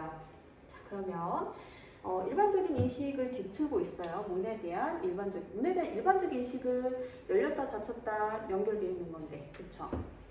그러면 어느 집에나 문이 있다. 근데 여기서부터 좀 말이 안 되죠? 열려있다고 해서 열려있지 않고 열었는데 왜 열려있지 않다고 하죠? 닫혀있다고 해서 닫혀있지 않고 무슨 말이죠? 자, 그래서 여기 밑에 보니까 벽이나 담을 뚫고 들어간다. 그럼 벽이라고 하는 것과 담이라고 하는 거는 연결될 수 없죠. 우리 아까 윤동주시를 봤을 때 세문이 닫혀 있어서 돌담 못 넘어가듯이 여기도 벽이나 담은 이렇게 뚫고 들어갈 수고 우리가 벽 통과할 수 없잖아요, 여러분들이. 해리포터도 아니고. 그럼 여기에서 봤을 때 문이 있어요. 문이 있으면은 벽이나 담과는 다른 모양으로 문이 여기 자리를 잡더라. 그래서 요 구절 한번 여러분 줄쳐볼게요. 문이 벽이나 담을 뚫고 들어가서 벽이나 담이 되지 말라는 법이 없대요. 그럼 문도 뭐가 될 수 있다? 벽이나 담이 될 수 있다라고 보는 거예요. 자, 그러면은 벽이나 담이라고 하는 것은 여기에서 불통이죠. 연결을 할 수 없는, 연결의 속성을 지니지 않았잖아요. 그러면은 벽이나 담이 되지 말라는 벽이 없으면은 문도 뭐가 될 수 있냐면 벽이나 담이 될 수 있다. 즉 불통의 성격을 가질 수 있다, 그런 뜻이 되죠. 그리고 여기도 좁혀볼게요. 더 든든한 문이 되지 말라는 법은 없대요. 자, 그러면은 얘는 여기에서 말하면 든든이라는 속성을 가지고 있어요. 그럼 여기에서 문도 지금 불통이니까 든든인데 어떤 든든이에요? 더 든든이죠, 그쵸? 더 든든. 그러면은 어떤 불통? 더불통이 될 수도 있다라는 것이죠. 자, 그래서 여러분들 요거를 다시 한번 정리를 하자면은 여기에서 문이라고 하는 것과 벽이랑 담이라고 하는 것이 있으면은 문이 든든하다는 속성 가지고 있고 더 든든한 걸 오히려. 그래서 일반적인 인식을 뒤트는 그런 시가 되겠어요. 자, 그 다음에 우리 박수근의 그림에서 한번 보도록 할게요. 여기에 보면은 이제 화가였던 박수근에 대해서 생각하는데 이 박수근이 살아있을 때 일화에 대해서 떠올리고요. 이제 박수근은 이제 현실이 없는 사람이거든요. 하늘나라에 갔어요. 그러면서 우리 옛날에 그 돌아가신 사람에 대해서 이제 생각하다 보면은 그래, 그 사람이 있었을 때 이 세상에 있던 것들 다 지금은 어디로 갔을까 이런 생각을 한번 할 수 있겠죠. 여기 보면은 박수근의 화백의 그림을 그려놓고 생각을 하는데 제목을 내 마음대로 바꿔보는 거예요. 할머니, 손주 뭐 이런 제목을 붙여보니까 재밌다. 자, 그리고 박수근 화백과 관련된 이야기가 나오죠. 마당에 널린 빨래를 개어다 놓고 냈던 그 박수근 화백의 이야기. 그 빨래를 개는 손이 참 커다랬다, 그런 이야기. 자, 그러면서 그 커다란 손등에서 같이 꼼지락거렸을 햇빛들, 그 햇빛들이 그가 죽은 후에 그를 쫓아갔을까? 아니면 이승에 남아있을까? 그가 들었을 뻐꾸기 소리는 어떻게 됐을까? 그가 가지고 갔을까? 그가 가지고 갔을 가난이며 그리움 같은 것들이 무엇이 되어오는지 슬프다. 이렇게 하면서 끝나는 시예요. 자, 그 여기 주제를 보면은 존재의 한계에 대한 박수근 화백이 이제 하늘나라 갔죠. 예상감, 슬픈 감정 이렇게 생각을 해주면 되죠. 자, 우리 낙타라는 시가 나오는데요. 낙타는 여러분 이렇게 생각을 해주면 돼요. 이 시는 여기에서 낙타라는 동물과 내가 어렸을 때의 선생님 그리고 화자인 나 모두 공통점을 가지고 있는데요. 어떤 공통점을 가지고 있냐면은 과거를 그리워해요. 그래서 화자가 어렸을 때 선생님이 옛날에 하면서 옛날 얘기 하셨는데 지금은 내가 선생님만큼 나이가 많이 들었어요. 근데 나도 옛날에 하면서 과거를 그리워해요. 근데 과거를 그리워한다라고 하는 것은 현재 삶이 지금 좋지 않다는 건데 물론 현실의 삶이 좋아도 과거 그리워할 수 있겠지만 이 시에선 좀 이따 좋지 않은 상황이 나와요. 현재는 지금 내가 부정적인 상황인데 왜 부정적이냐면은 동심을 잃었기 때문이에요. 동심이라고 하는 거는 어렸을 때 마음이죠. 동심을 잃었기 때문에 지금 어른 되면 당연히 그렇죠. 흑화되잖아요. 그쵸? 사회 때문에. 그래서 이런 시다라고 생각을 해주면 돼요. 그러면 시를 봤을 때 눈을 감으면 선생님 걸어오시는데 선생님 낙타처럼 늙으셨다. 자, 어렸을 때 내 선생님의 모습. 자, 그리고 지금 낙타를 봤을 때 선생님처럼 늙었다. 낙타랑 선생님이랑 닮았다. 자, 그러면서 내 어렸을 때 여인 동심의 이야기. 여의다라는 말 써요. 여의다라고 하는 것은 여러분들 일타란 뜻이에요. 그래서 동심이라고 하는 건 어렸을 때 마음인데 동심을 잃어버린 이 상태 자체가 안 좋죠, 그쵸? 그리고 여러분 조심해야 될 게 여의다는 읽는 건데 여위다라는 말이 있어요. 여위다는 우리 아까 봤던 탑 있잖아요. 나는 마르는 학이다 할 때 그 학이 지금 여윈 상태인 거예요. 여위다라고 하는 거는 살이 빠지다 그런 뜻이에요. 그래서 옛날 사람들이 부모님을 여의다라는 말을 썼거든요. 부모님을 잃어버렸다는 뜻이죠. 만약에 부모님이 여위다는 뭐가 돼요? 여위다는 부모님이 살 빠졌다는 뜻이겠고, 그쵸? 어쨌든 내가 여인 동심을 잃었다. 내가 여인 동심의 동심이 떨어져 있대요. 자, 떨어져 있죠. 내가 만약에 잘 간수했으면 떨어뜨리지 않았겠죠. 동심을 딱 안고 있겠죠. 근데 내가 동심을 여의다 보니까 옛 이야기가 밑에 이렇게 떨어져 있는 거예요. 그 보면은 여의다랑 지금 유사한 것이 떨어져 있는 것이고 동심이 바로 이야기죠. 그쵸? 자, 여기 여러분 정리했고 방울소리를 보도록 할게요. 옛날에 이제 소를 목에다 방울을 이제 채워놓는 거죠. 강아지에다가 요즘에 강아지에다가도 방울은 안 달죠 목에. 내가 어렸을 때는 강아지에다가 방울을 달아놨어요 목에다가. 왜냐면 강아지 우는 소리 들으려고. 여기도 마찬가지예요. 옛날에 소가 중요했으니까 농촌에서 소가 오는지 안 오는지 소리를 듣기 위해서 소 목에다가 방울을 달아놨던 거예요. 이 시는 굉장히 어떤 문학 이론이 쓰였냐면 중첩이라는 게 되게 잘 된 시예요. 여기 보면은 중첩이 겹쳤다 그런 뜻이잖아요. 자, 여기 보니까 현재 이야기가 나와요. 그리고 과거 이야기 나오고 현재 이야기, 과거. 옛날에 여러분들 생각해보면 어렸을 때 만화 보면은 옛날 생각하면서 주인공이 뭉게뭉게 생각 펼쳐지면서 그리고 다시 현재 돌아오고 이렇게 하잖아요. 그러니까 이게 보면은 현재랑 과거를 겹치는 이 지점이 바로 중첩된 부분이에요. 그래서 이런 것들을 어떻게 표현을 하냐면은 현재와 과거가 아니면 과거와 현재랑 과거가 중첩돼 있다 이런 표현을 써요. 겹쳐져 있다 그런 뜻이죠. 자, 그러면 여기 봤을 때 우리도 모르는 사이에 현재 갔다가 과거 갔다가 현재 갔다 과거 갔다 하는 그런 식이에요. 청계천이 나오는데 우리 이명박 대통령이 여러 가지 평가가 있겠죠. 잘했다 못했다 그런 여러 가지 평가가 있겠지만은 그 중에서 이견 없이 잘했다라는 평가를 받는 것은 청계천을 개발한 거예요. 여러분이 잘 모르고 있겠지만 옛날에 청계천 주변에 뭘 팔았는지 알아요? 무기를 팔았어요. 무기를. 칼을 팔고 총을 팔았거든요. 우리나라도 이제 사냥할 수 있잖아요. 지금도 등록하면은. 그래서 청계천은 지금은 개발돼서 거기에 지금 사람들이 발 담그고 놀고 있죠. 그래서 여기 보면은 화자가 무기를 산 게 아니라 청계천 근처에서 방울을 샀거든요. 근데 여기에서 청계천에서 방울 사는 건 현재 지점이죠. 근데 소가 이승의 짐승이 아니라 여기는 과거죠. 그쵸? 내가 어렸을 때 키웠던 그 소. 내가 소년이 돼서 터덜터덜 내려왔대요. 여기까지 과거죠. 그쵸? 그 다음에 떠들썩한 문명의 골목에서 경적이 저잣바닷가 따가운데 빵빵하고 지금 자동차 지나간 거 이것도 현재죠.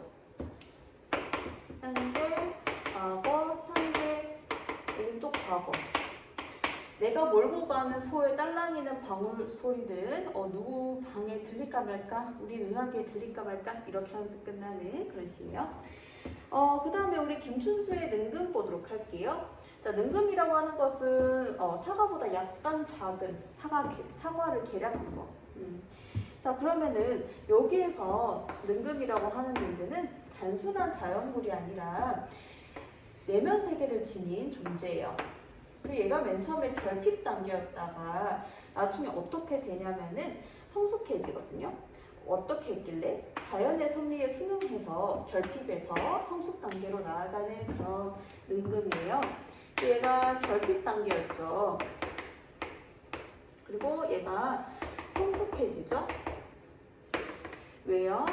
자연의 섭리에 순응을 했기 때문에. 자, 그래서 이 성숙한 이에서 결핍에서 성숙까지 이르는 이 능금의 모습을 보고 화자는 어떻게 평가를 하냐면은 이 모습에서 이 성숙한 이 모습에서 경이롭다, 놀랍다, 놀라운 감정을 경의의 대상으로 여기는 것이죠. 자, 그러면 여기 그는 그리움에 산다. 그가 능금이죠. 빛깔이 되고 향기가 되고 스스로의 무게로 떨어져온다. 그쵸? 우리 이제 능금 이렇게 따잖아요. 다 익으면은. 그 우리들 손바닥에 축제의 여운을 새긴다. 그렇죠. 아주 소중한 능금이죠. 시시각각 그의 충실이 익어가고 있다. 자, 그래서 그의 미소를 따라가 보면은 넓고 깊은 감정의 바다가 있다. 그를 이제 내면의 감정을 지닌 존재로 표현을 하고 있어요. 자, 그 다음 보도록 할게요. 이번에 김기태 시인의 시가 많이 나와요. 어둠도 자세히 보면 환하되었고, 여러분도 어둠 속에서 환한 거를 찾아낸 적 있어요? 여기에서 겉으로 봤을 때 잘 안 보이는데 거기에서 어떤 상생과 공존의 가치가 있다는 것이죠. 어둠 속에서 발견하는 자세히 보게 되면 발견하겠죠. 상생과 공존이 바로 하나다예요. 여기 보면은 화자가 자취방에 살거든요. 그래서 햇빛이 안 들어오는 자취방에 사는데, 그러면 화자의 맥락상 화자가 엄청나게 부유하고 그런 건 아니죠. 그럼 화자 집에 있는 물건들도 어떻게 해서 가격이 엄청 비싸고 그런 건 아니겠죠. 근데 이제 화자 집에 있는 그 물건들이 서로를 이제 비춰주는 거예요. 서로 이제 도와주면서 사는 거죠. 빛을 발산하더라. 내가 가지고 있던 그 물건들이. 또 여기 보면은 내 자취방은 굉장히 어둡다. 자세히 보면은 근데 어둠이 환하게 보이더라. 왜? 잡동사니들이 어둠을 빨아들였다가 빛을 발산해 주니까 자세히 보니까 환하네요. 보잘것없는 물건들이 서로 비춰주고 대비춰주면서 발광을 하는 날 빛을 나누고 상생 공존 이렇게 그런 시예요, 여러분들. 자, 우리 반성과 성찬에 대한 시 보도록 할게요. 자, 보면은 특급 열차를 타고 가다가 나와요. 여기 보면은 특급 열차 타고 목적지로 가던 화자가 반복된 일상에 대해서 회의감을 느끼면서 목적을 위해서 살아왔던 자신의 삶을 성찰하고 있어요. 여유로운 삶을 갈망하면서 목적만을 위한 게 아니라 여유로운 삶이 줄 수 있는 아름다움에 대해서 이야기하면서 현대 문명이 만들어낸 속도랑 목적 지향적인 삶에 대해서 비판적 시각을 던지고 있어요. 자, 그러면은 이렇게 서둘러 달려갈 일이 뭔가. 그래서 여기에서 내가 이제 걸어보니까 안 보이던 것들도 보이죠, 그쵸? 그래서 내가 자꾸 무인도 가고 싶나 봐요. 은퇴하고 싶어요. 그러니까 무인도를 500에서 1000만 원 정도 하면 산다고 하는데, 주변 사람들이 말도 안 된다고 하는데, 그 무인도로 가서 혼자 살고 싶어요, 나는. 그 다음에 우리 깨달은 거 관련된 거 나팔꽃 볼게요. 그러니까 우리 아까 이야기했듯이 자연물 그 자체보다는 자연물과 인간의 삶을 연결하는 현대시가 더 많다 그랬죠. 여러분 나팔꽃 키워본 적 있는지 모르겠지만 나는 어릴 때 키워봤는데 엄청 빨리 자라요, 위로. 그 얘가 위에 타고 올라가는 애기 때문에 여기에 기둥 같은 걸 세워놔야 되거든요. 그래야 얘가 타고 올라가기 좋아요. 그 화자가 봤을 때 이제 기둥보다 더 자란 거예요. 이제 더 이상 못 올라가겠지 했는데 그 다음에 가보면 더 커 있어요. 아, 이제 더 이상 못 자라겠지라고 했는데 여기에 작은 이렇게 쑥까지 막 뻗어가지고 막 바지랑떼 찾으려고 얘가 그래요. 아, 이제 더 이상 안 되겠지 했는데 여기에다가 꼬꼬머리도 막 매달고 있어요. 강인한 생명력이죠, 그렇죠, 여러분? 그래 보니까 끊임없이 뻗어나가는 나팔꽃을 보면서 삶의 가치까지 깨달았대요. 더 이상 꼬일 것이 없어서 끝이라고 생각했는데 더 자라있더라. 바지랑도 없는데도, 그치? 자, 그러면은 여기에서 그래서 다음날 가보니까 넝풀 손까지 막 나와있어. 바지랑도 찾아요. 이제 안 되겠지 했는데 종까지 메어든다. 여기에서 꽃봉오리까지. 그래서 이제는 더 꼬일 것 없다고. 자, 여기 뭐죠? 우리라고 하죠. 이제 인간의 삶에 적용하는 거예요. 자연에서 여기서 꼬일 것이 없다라고 생각됐을 때, 더 이상 우리가 뭐 더 나아질 게 없어라고 생각했을 때, 우리 아픔도 더 한 번 길게 꼬여보자. 다시 한번 정보해보자. 그렇게 하면은 좋은 결과가 온다. 이렇게 얘기하는 것이죠. 그래서 여기 보면은 우리 자연물에서 본 거를 인간의 삶에 적용을 하는 그런 시예요. 이렇게 보면 퇴근하면 좀 현타가 와요. 근데 현타가 오는데 집 앞에 주차장에 보니까 거기 콘크리트 바닥에 아주 조그마한 흙만 있어도 거기 민들레꽃 피는 거 알아요, 여러분들? 그 얘를 보면서 생각하는 거죠. 얘도 이렇게 여기 나팔꽃점 얘도 안 좋은 환경에서도 이렇게 잘 자라는데 인간이 나도 힘내야 되지 않을까라는 긍정적인 생각을 하지만 그 다음날 또 현타가 오죠. 자, 그 다음에 우리 문정이의 성애꽃 보도록 할게요. 여러분은 성애꽃을 본 적 있는지 모르겠어요. 실제 꽃은 아니고요. 굉장히 추울 때 창문에 이게 생기는 거거든요. 근데 나는 본 적 있는데 굉장히 예뻐요. 그러니까 겨울 왕국 같은 그런 느낌? 그냥 눈 결정이 막 이렇게 그냥 그림을 잘 못 그리는데 눈의 결정 여러분이 본 적 있잖아요. 과학 시간에 눈의 결정같이 이렇게 막 붙어 있어요. 근데 여기 보면은 추울 때 피죠, 성애꽃. 혹독한 추위 속에 핀 성애꽃을 보면서 이러한 자연 승리를 인간의 삶으로 확장을 해요. 시련을 극복한 후에 더 성숙한 영혼이 될 수 있다. 혹독한 추위에서 성애꽃 피잖아요, 그쵸? 그런 것처럼 성애꽃은 이제 자연 현상이죠. 그냥 날씨 춥다 보니까 인간 역시 시련을 극복한 후에 여기 시련에서 끝나면 망하나 그게 아니야. 성숙한 영혼으로 성장할 수 있다고 그런 시예요. 자, 그러면 여기 봤을 때요. 새벽에 황홀한 꿈 피어났다. 뭐가 피어났냐면 성애꽃이 피어났겠다. 그쵸? 자, 그러면은 여기에서 성애꽃을 나타내는 표현 동그라미 해볼게요. 추위가 칼날처럼 날씨 엄청 추울 때 핀다. 그쵸? 자, 그 다음에 투명한 꽃, 성애꽃, 이름하는 꽃, 성애꽃, 누가 새겨놓았을까? 성애꽃을 누가 새겼을까? 자, 그래서 여기에 보니까 슬픈 향기, 불가해한 비의 꽃송이. 자, 여기서 동그라미 있는 애들 다 성애꽃이겠고요. 자, 그러면은 여기에서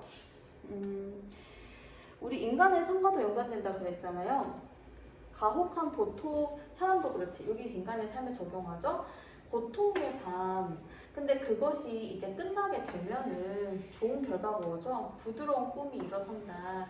여기에서 부드러운 꿈이 바로 성애꽃하고 부드러운 꿈이 성애꽃하고 비슷한 이미지인 거죠. 그쵸? 우리도 여기에서 고통의 밤이라고 하는 거, 고통의 밤이랑 이미지가 비슷한 건 뭐예요? 추위가 칼날처럼 요 고통의 밤이랑 추위가 칼날처럼 이미지가 비슷하죠. 시련의 상황. 거기에서 시련의 상황을 견뎌내면 좋은 것이 온다. 이때 좋은 것이 성애꽃과 의미가 유사하고요. 자, 슬픈 향기가 여기에서 성애꽃이잖아요. 그리고 비의 꽃송이들 성애꽃이잖아요. 여기를 보면은 비애라고 하는 건 슬픈 거잖아요. 그러면 얘네들이 지금 이렇게 하지만 여기에서 꽃은 이제 긍정적인 거기 때문에 결과론적으로 긍정인데 왜 슬픈이라는 코드를 넣었냐면요. 여기에서 얘들이 엄청난 추위를 한번 겪어야 되잖아요. 그래서 추위가 있으면 추위를 견디기 전이 있고 그거를 견뎌낸 후가 있을 거예요. 그럼 추위를 견디는 이 상태에서는 굉장히 시련이나 고난이기 때문에 슬픔이라는 코드가 있을 거란 말이죠. 자, 그래서 이 슬픔을 이겨냈기 때문에 지금 상태가 여기에 보면 최종적으로는 긍정적인 상태인 건데, 그래서 하지만 슬픔이라는 거는 겪었잖아요. 그래서 이제 슬픔이라는 코드가 나온 거예요. 그래서 이제 EBS에서 존버를 하자라고 하는 메시지를 굉장히 여러 번 주고 있어요. 존버하니까 생각나네요, 여러분들. 내가 이제 유튜브에서 장사의 신이라고 하는 분의 방송을 보거든요. 그분이 프라이드 참 잘하는 집이라고 하는 후참잘이라고 하는 그 브랜드를 만든 분인데 그분이 하는 말이 그래요. 강한 사람이 살아남는 것이 아니라 살아남은 사람이 강한 거다. 그렇게 얘기를 하더라고요. 무슨 얘기냐면 우리 보통 적자 생존이라 생각하잖아요. 내가 강해야 살아남는다. 그게 아니라 사실은 그 과정을 다 견뎌낸 사람이 시작은 미약했을지라도 그 과정을 견뎌서 끝까지 살아남을 때 강해진다, 그런 뜻인 거예요. 요거를 여러분도 한번 지금 시기에 좀 도움이 되는 말일지 모르겠어요. 자, 우리 아이러니와 알레고리 보도록 할게요. 이게 사실은 아이러니의 종류가 크게 학문적으로 세 가지인데 여러분이 너무 자세하게 알 필요는 없고 그냥 아이러니라고 했을 때 그래서 겉으로 봤을 때 말이 안 되지만 속을 따져봤을 때 말이 되는 아이러니 세 가지 유형이 있는데 이번에 EBS와 관련된 유형은 요 유형이니까 이렇게 생각을 해주면 돼요. 어떤 의미가 담겨있는 말이겠죠? 자, 그러면 또 김기택 씨, 김기택을 좋아하는가 봐요. EBS 이번에 책을 쓴 분이. 자, 우리 김기택의 쥐라는 시를 보도록 할게요. 이 시 굉장히 독특하거든요.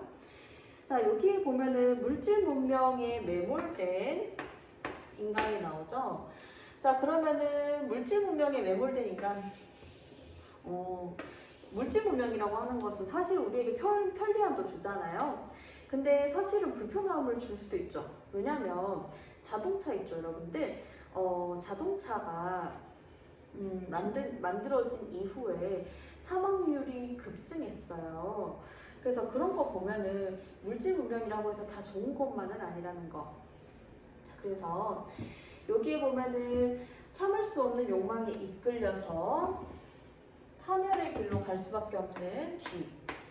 자, 우리 이번에 현대시에 동물하고 인간하고 비슷하다는 시 맞네요, 그쵸?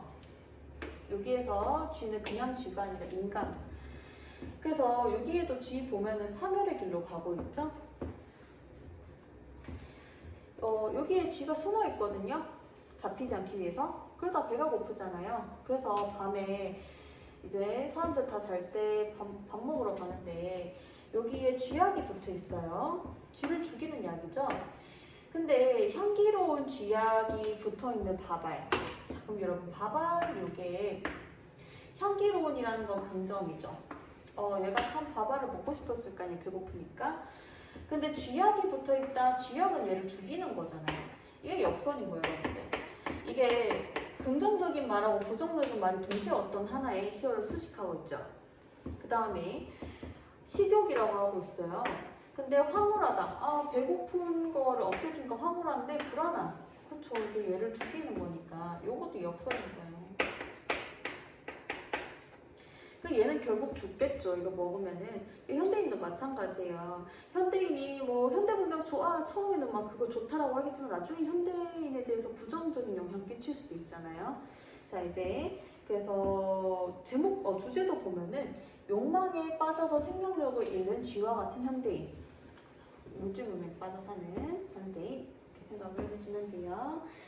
자, 그 다음에 저세를 보도록 할게요. 지향하는 거. 여기에서도 김용택 시인이 나오죠. 여기에서 새의 상태가 변하고 산도 이제 여러 종류 산이 나오는데 뭐냐면은 여기에다가 산이랑 새 여러분 적어볼게요. 여기에서 산은 맨 처음에 저 산이 나오거든요. 저 산은 여기에서 부정적인 의미로 쓰였어요. 왜냐면 이 저 산에는 새가 갇혀 있거든요. 자, 그러면은 여기에서 갇혀 있을 때 새는 새 상태가 안 좋죠, 그쵸? 갇힌 새라고 적어볼까요? 새 상태가 좋지 않아요. 자, 그러면은 산에 이때 산 또 꽃산이라는 게 나와요. 꽃산은 여기에서 긍정이거든요. 왜냐하면 꽃산에서는 새가 이렇게 날아오를 수 있기 때문이죠. 그래서 기초를 엄청 행복해하면서 날아오를 수 있는 기초를 새하얀 새, 새하얀 새. 이때는 새 상태 긍정이다, 그쵸? 저 산에 있을 때 새 상태 안 좋은데 갇혀있는데 꽃산에 가면은 기초 오르겠네요. 근데 여기에 보면은 주제를 잠깐 보면요. 부정적 현실에 대한 인식, 부정적인 이야기 먼저 나오고 그 다음에 현실 극복 이야기가 나와요. 보통의 시 전개 같으면은 앞에는 부정적 내용, 뒤에는 긍정적 내용으로 마무리 짓는 경우가 많은데 이 시는 이 시는 특이하게도 부정적 상황 나왔다, 긍정적 상황 보여줬다가 맨 마지막에 부정적 상황 다시 한번 언급하면서 끝나요. 자, 그러면 여기에서 전개되는 게 저산 나왔다, 꽃산 나왔다, 저산 나오죠. 마찬가지. 갇힌 새 나왔다, 오르는 새 나왔다가 갇힌 새 나오면서 이제 끝나는 시다. 이렇게 생각을 해주면 돼요. 그렇지만 주제는 현실 극복에 대해서 소망하는 걸로 이제 크게 보자면은 긍정적인 걸 지향하는 시인 거예요. 자, 그러면은 여기 나오죠. 소망을 드러내고 마지막에는 부정적 현실 한 번 더 이야기를 한다. 하지만 제목 자체가 현실 극복에 대한 소망이죠, 그렇죠? 소망. 저산에 갇혔죠. 그럼 여러분들 프린트에 저산의 세모 하면 되고 꽃산 동그라미 하면 되죠. 꽃피러가 제 동그라미, 새하얀 새 동그라미죠. 기초를 동그라미죠. 근데 또 이제 요 마지막에 현재 상황 나오죠. 빈산에 갇혀 있죠. 그래서 아픈 눈 뜨고 있다라고 이렇게 이야기해요. 가지가 담을 넘을 때, 자, 요 시를 이야기하면 내 이야기를 항상 해주는데요. 나는 수시로 대학을 갔거든요. 그래서 나는 전 과목을 다 관리를 했었기 때문에 각 과목에서 이제 전교생들 뭐 이렇게 몇 명 없으니까 다 알잖아요. 그러면 누가 일본어 학과를 가고 싶어서 준비한대요. 그럼 걔는 일본어 자격 시험을 엄청 어려운 시험 막 하잖아요. 자격증 준비하잖아요. 분명히 걔는 나보다 일본어를 잘해요. 그리고 누구는 중국어과 간다고 뭐 이제 준비를 해요. 걔는 중국어가 아니라 예를 들어서 뭐 한자 능력 검정 시험 1급이 있어요. 나 4급이란 말이죠. 근데 걔가 나보다 잘할 거 아니에요, 분명히. 근데 걔들을 경쟁 상대로 삼는 거예요. 일본어 경쟁, 그 다음에 쟤는 뭐 한문 경쟁 상대, 또 누가 음대를 간다고 그럼 쟤는 음악 경쟁 상대로 삼아요. 그러면 각 경쟁 상대로 삼았을 때 그러면 그 경쟁 상대들을 사실은 뭐 그들이 더 그쪽 영역에서 잘하겠지만 내신은 어차피 실기 조금 들어가고 또 이제 필기로 공부를 하잖아요. 그들 덕분에 각 과목의 경쟁자들을 내 마음속에 상정한 덕분에 오히려 나한테는 잘 됐거든요. 그러니까 그런 거예요. 여기에서 가지라고 하는 게 바로 이제 나인 거예요. 여러분 생각해 주시면 되고, 담이라고 하는 것이 현실에서의 어떤 넘어야 할 대상, 극복해야 될 대상 이런 거라고 했을 때 이 시는 좀 특이하게 오히려 담이 가지에게 결과적으로 좋은 존재가 되는 거예요. 그래서 오히려 쟤를 넘어봐야지 이런 느낌을 들게 하니까 가지가 담을 보면 가지가 담을 넘을 때 사실은 담을 못 넘을 수도 있어요. 근데 결론적으로 넘어요. 뿌리와 꽃과 잎 이거는 전부 다 가지 원래 수양과 한 몸이잖아요, 그쵸? 그래서 믿어주지 않았으면 걔는 떨기만 했을 거다. 또 요거 보니까 는 좀 가족이 생각나더라고요. 가족은 당연히 나한테 뭐 잘하자 이렇게 하면서 응원해줄 수 있잖아요. 그러니까 당연히 이거는 가지랑 한 몸인 애들이기 때문에 응원해줘요. 어쨌든 얘네들 덕도 있고요. 그 다음에 여기에 비랑 폭설, 그냥 내리는 비도 아니고 완전 비 많이 내리고 폭설이면은 사실 자연물한테는 위기인 거잖아요. 근데 오히려 얘네들이 아니었으면은 담을 넘을 때 신명나지 않았대요. 오히려 얘들이 이 시에선 긍정적 기능을 하는 거예요. 자, 그 다음에 금단의 벽. 저기 못 넘을 것 같은 저 벽이 담이 아니었으면 금단의 담. 담을 넘을 때 가지에게 담이라고 하는 것은 무명의 획을 긋게 하는 그런 기능을 하는 것이었다. 우리 무명인 상태에서 이제 내가 이름이 없어요. 이름이 없는데 획을 그을 수 있게 어떤 걸 미션 클리어 할 수 있게 해주는 거가 오히려 담의 기능이다. 여기에서 이 시에서 담은 긍정인데 여기에 보면 담에 대해서 어떻게 이야기하냐면은 도박이자 도반이라고 해요. 도박은 여러분 알 수 있듯이 도박이라는 건 내가 이길 수도 있고 질 수도 있는데 사실은 지도록 설계돼 있어요. 여러분들 절대 하면 안 되겠죠. 도박이라고 하는 것은 사실은 넘을지 못 넘을지 사실은 알 수 없잖아요. 담이라고 하는 것은 도박인 거예요. 넘을 수도 있고 못 넘을 수도 있는 존재가 담이죠. 근데 동시에 도반이기도 한 거예요. 도반이라고 하는 것은 함께 도를 닦는 벗 이라는 뜻이에요. 친구. 함께 돌을 닦는 벗이 도반이거든요. 그러면은 오히려 어떻게? 오히려 얘에게 이 담이라고 하는 기능이 담이라고 하는 것이 오히려 가지고 하여금 이제 넘게 해주는 그런 힘을 주는 어떤 존재가 될 수도 있다는 것이죠. 그래서 내가 이거 어떤 학생한테 설명해 주면서 이렇게 생각을 했어요. 여러분에게 수능이라고 하는 것은 어쩌면 도박이겠죠. 내가 재수하는 학생, 삼수하는 학생들은 내가 그걸 잘 칠지 못 칠지 모르는데 반년을 쏟아부었을 수도 있고 몇 년을 쏟아부었을 수 있잖아요. 하지만 그것이 도반일 수도 있는 거예요. 나를 성장하게 하는 동력이 될 수 있는 것이죠. 이렇게 생각을 해주면 돼요. 자, 그 다음에 여러분 뒤에 굉장히 좀 어려운 시가 나와요. 이거는 긍부정으로 처리할 수밖에 없는 그런 시예요. 여기 보면은 우리 보통 희망을 좋아하고 여기 절망을 싫어하잖아요. 근데 이 시에서는 희망이 긍정적 의미가 아니라 부정적 의미로 쓰여요. 자, 다시 한번 정리해볼게요. 인트로에서. 여기서 희망이라고 하는 거는 보통 사람들은 좋아하는데 그리고 보통 사람들 좋아하죠. 보통 사람들은 절망을 싫어하죠. 근데 화자는 여러분들 이 시에서 이 두 가지 태도를 다 드러내요. 다시 한번 희망이 부정적이라고 이야기하는 게 좀 앞쪽에 나오고요. 그 다음에 절망이 긍정적이라고 하는 게 좀 앞쪽에 나와요. 그리고 시 군데군데 좀 보거나 후반 때 보면은 희망이 긍정적인 의미로 쓰이기도 하고 절망이 부정적인 의미로 쓰이기도 해요. 그러니까 그 구절구절마다 여러분이 긍부정 잘 체크해 주셔야 돼요. 자, 그러면 긍부정 해볼게요. 서술어가 화자의 정서와 태도를 드러내기 때문에 서술어 잘 보면은 자, 희망이 없는 희망은 내가 거절한대요. 자, 그러면은 여기에서 희망이 없는 희망은 부정이죠. 희망에는 희망이 없다. 희망에는 기쁨보다 분노에 가깝다라고 하고 있어요. 자, 그러면은 여기에 보면은요. 희망이 없대요. 희망이 기쁨보다 분노에 가깝다라는 거죠. 자, 그래서 기쁨보다 분노에 가깝다라고 이야기를 해요. 자, 그래서 여기에서 기쁨이 없으면 그게 분노에 가까운 거가 되죠. 그쵸?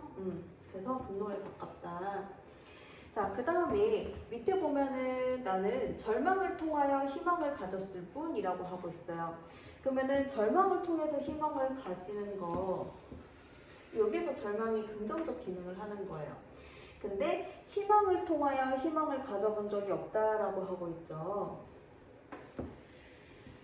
그럼 여기에서 그러면은 희망을 가지려면 여러분 여기에서 희망 요거는 가지는 거, 요거는 가져보지 못하는 서로 반대 상황이 나오죠.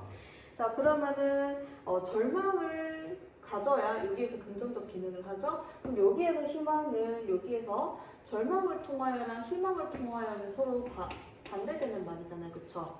왜냐면 절망을 통하여는 긍정적인 결과가 가져오고 희망을 통하여는 여기서 부정적 결과를 가져오죠. 그러면은 절망을 통하여에서 절망은 동그라미, 희망을 통하면 희망 못 가지니까 이때 희망은 부정이 되는 것이죠. 자, 그래서 절망을 통하여 희망을 가졌을 뿐. 여기 뒷말의 희망은 긍정이죠. 근데 여기에서 부정적 의미의 희망을 통하여 희망을 가지지 못한다. 이런 뜻이에요. 그래서 여기에서 희망은 EBS 원문을 봐도 그 각 구절마다 의미가 약간씩 다르거든요.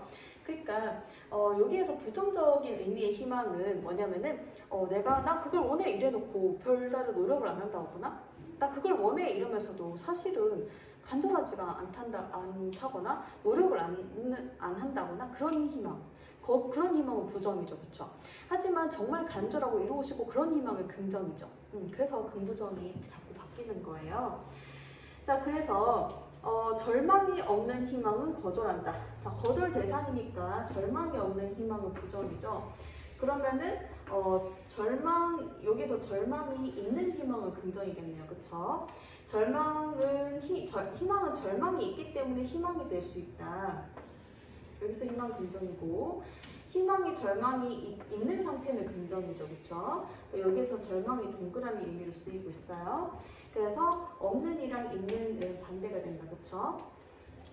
무슨 말이냐면 여기에서 왜 절망이 부정적 의미로 쓰이다, 긍정적 의미로 쓰인다 이렇게 보면은 보통 절망의 부정적 의미라 그러면 이게 진짜 좌절하는 거 안 좋아지는 거죠, 상황이. 근데 절망이 긍정적인 건 뭐냐면요. 여러분들이 이제 밑바닥까지 떨어지잖아요. 그러면 그 자체가 절망하고 주저앉을 수 있지만 그 힘으로 다시 솟아오를 수도 있는 거예요. 난 더 이상 잃을 게 없다 이러면서 솟아오를 힘도 이제 생기는 거예요. 그래서 우리가 인생을 살 때 꼭 뭐 좋은 일만 있으면 당연히 좋겠죠. 꽃길만 걸으면 좋겠지만은 오히려 고난, 시련이 있을 때 그 사람 더 단단하게 하잖아요. 자, 그래서 여기에서 절망은 그런 절망인 거예요. 정말 안 좋은 상황에 떨어졌을 때 그거를 막 이겨내고자 하는 그런 마음들, 그런 절망. 희망만 있는 희망은 희망이 없다. 자, 여기에서는 희망만 있는 희망. 그러면 이때 희망은 부정이겠죠. 왜요? 희망만 있는 희망엔 절망이 있으니까 없으니까? 없으니까. 자, 희망의 손을 먼저 잡는 것보다, 희망이라고 하는 것은 희망의 손을 먼저 잡는 것보다는 절망의 손을 먼저 잡는 게 더 좋대요. 여기서 절망은 긍정이죠. 그러니까 우리가 진짜 밑바닥까지 떨어져 보고 개선하려고 노력하고 그게 더 좋다. 희망에는 절망이 있다. 나는 희망의 절망을 먼저 원해요. 먼저 원하는 계산이 희망의 절망. 자, 그럼 여기서 절망, 긍정. 희망에는 절망이 있어요. 절망, 긍정. 희망의 절망이, 자, 그러면은 여기에서 당신을 사랑한다가 결과라고 해볼게요. 자, 그러면은 여기 원인. 이거를 원인 해보면요. 당신을 사랑한다가 긍정이잖아요. 자, 그러면은 긍정적 결과가 오기 위해서는 요 원인일 때가 좋다는 거죠. 희망의 절망이 희망이 될 때 긍정적 결과가 온다. 자, 그럼 여기에서 희망의 절망이 희망이 된다. 그럼 여기에서 희망은 긍정이고 희망의 절망도 긍정이고 희망의 절망이 희망이 될 때 요 애들이 다 긍정적인 상태가 될 때 당신을 사랑한대요. 근데 여기에 보면은 희망의 절망이 될 때보다 우리가 일반적으로 생각하는 절망의 의미로 쓰였죠. 나쁜 의미의 절망 여기에서는 그러면은 희망의 절망이 최종적으로 안 좋은 상태가 될 때보다는 희망의 절망이 좋은 상태가 될 때 이때는 우리가 보통 생각하는 희망과 똑같죠. 희망이 동그라미 의미로 쓰였고 긍정으로 쓰였고 여기에서는 또 절망이 부정으로 쓰인 거예요. 이게 되게 긍부정으로 풀 수밖에 없어요, 여러분들. 개인적으로 난 이 시가 나왔으면 좋겠어요, 수능에서. 왜냐면은 나는 좀 이번에 원하는 게 아까 벽이라는 시 있죠. 아니면은 쥐라는 시라든지 아니면은 최종적으로 사실 이게 끝판왕 아닌가요? 이거를 미리 공부를 해놓는 학생들은 현장에서 훨씬 수월한 거예요. 그러니까 이 시는 여러분들 긍부정 연습을 해놓으세요. 그래서 긍부정 연습을 반복해서 이렇게 해놓으면 현장에서도 여러분이 이게 복잡하기 때문에 긍부정은 해놔야 될 거예요. 그리고 내가 했는 긍부정과 선지를 대조하면 답이 나오겠죠. 자, 그래서 이렇게 여러분 생각을 해주시면 돼요. 서술어 보고 여러분 판단을 해주세요. 그 다음에 김남조의 생명.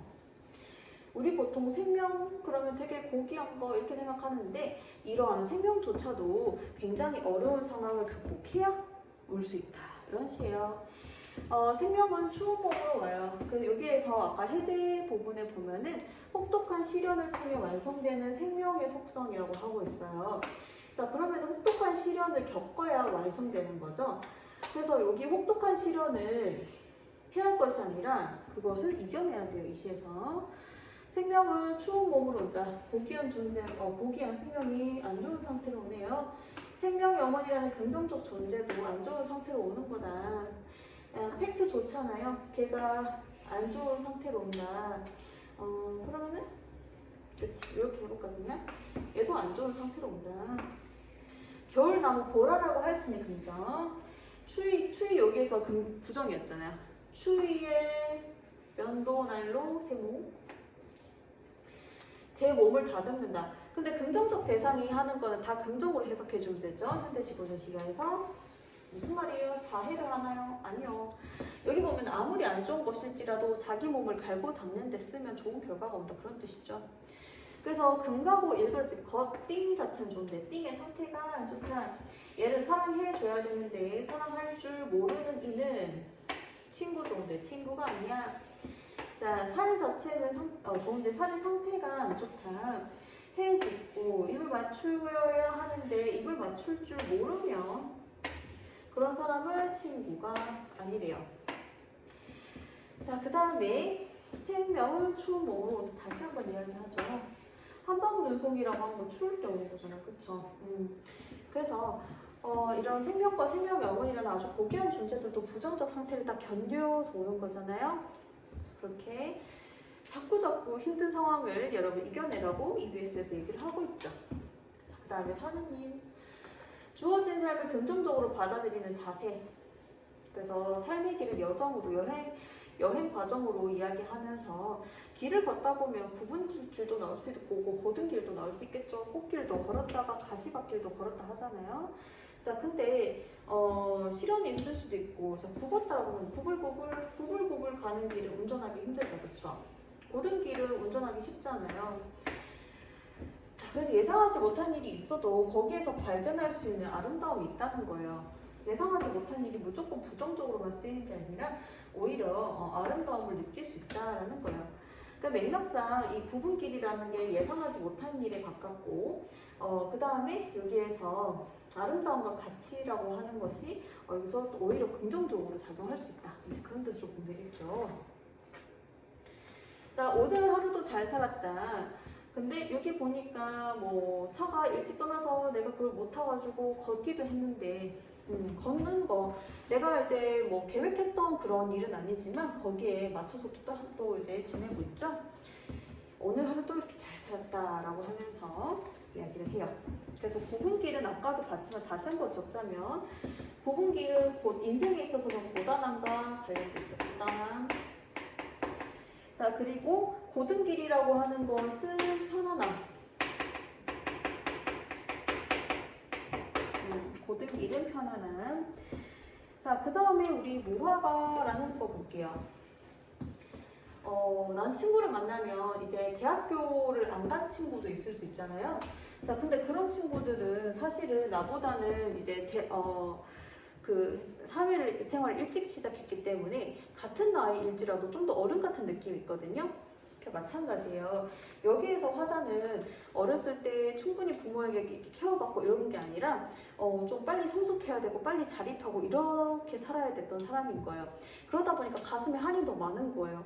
나도 일반 다른 사람들처럼 그렇게 사랑받고 즐기면서 살았으면 좋았을 텐데 이렇게 얘기를 해요. 자기가 짜증나면은 뭐 보면 다 짜증나잖아요. 맨 처음에 자기가 이제 하늘을 보고 싶은데 하늘을 이제 무화과가 가리는 거예요. 내가 화자가 보고 싶은 하늘이죠. 근데 하늘 보고 싶은데 무화과 나무가 이게 화자 위에 있는 거예요. 이제 가리잖아요, 그쵸? 여기가 무화과. 처음에 무화과 보면서 막 짜증을 내요. 아, 저것 때문에 하늘도 못 본다. 그래서 여기 보면은 잿빛 하늘. 얘가 있는 이 상황 자체가 하늘이 얘가 살고 있는 현실이라도 얘가 살고 있는 현실이 좋지 않다는 거죠. 그래서 그마저도 무화과가 가래 섰다. 짜증나. 왜 또 가래 서는 거야? 이렇게 생각을 하는 것이죠. 내가 얘가 이제 친구한테 얘기해요. 친구한테. 근데 친구가 여기 있으면 이 친구 되게 마음 따뜻한 친구인데 이 친구 여기 앞에 보니까 이미 화자 울고불고 난리 쳤어요. 그래서 친구한테 이렇게 얘기하죠. 야, 나한테 꽃 같은 시절 없었어. 꽃 없이 꽃 긍정인데 꽃 없이 바로 열매를 맺는 게 그거 무화과라는 나무 아니야? 이렇게 하는 거예요. 보통은 꽃이 먼저 나오고 그 다음 꽃 떨어지고 그 다음에 열매가 나오거든요. 근데 꽃 안 피고 바로 열매부터 맺는 게 무화과 아니야? 그러니까 화자는 뭐 예를 들어서 사람으로 치면 빨리 취업해야 되고 빨리 생활 전선에 뛰어들어야 되고 아니면은 뭐 예를 들어서 이 화자가 나이가 젊은데 벌써 아파트 있는 거예요. 남들이 봤을 때는 우와 아파트도 샀네 하는데 얘는 즐겨본 적이 없이 그냥 아파트 사는 거랑 똑같은 거죠. 꽃 없이 바로 열매를 맺는 게 그게 무화과 아니냐? 라고 하니까 친구가 뭐라 그래요? 너 무화과 맞아. 근데 너 무슨 무화과냐면은 열매 속에서 속꽃이 핀다 이렇게 얘기해요. 그러면은 이 화자인 나가 무화과라고 한다면은 그럼 이 화자가 아니라 여러분 여기 자 이렇게 보면은요 여기서 나가 무화과라고 생각을 하는데 여기에 보면은 이 무화과가 사실 여기 안에는 꽃이 폈다는 거예요. 꽃이 없는 게 아닌 거죠. 사실은 꽃이 있는 거예요. 그래서 꽃이 EBS에서는 꽃 시절이 아름다운 시절이라고 이제 해석이 돼 있거든요. 너도 충분히 아름다운 존재야 라고 이야기를 하고 있죠. 너도 아름다움을 간직하고 있어 그런 뜻이죠. 자, 그러니까 이제 그런 이야기를 하면서 비틀거리며 걸어요. 둘이 살고 있는 현실에 팍팍 하니까 이제 비틀거리면서 걸어요. 하지만 혼자 걷지 않고 같이 걷잖아요. 그쵸? 이렇게 동반자가 되어준 친구도 있고. 그래서 여러분들 다시 한번 이게 정리를 해보자면은 꽃 없이 바로 열매를 맺는 게 부분에서 이때 꽃이라고 하는 것은 아름다운 시절.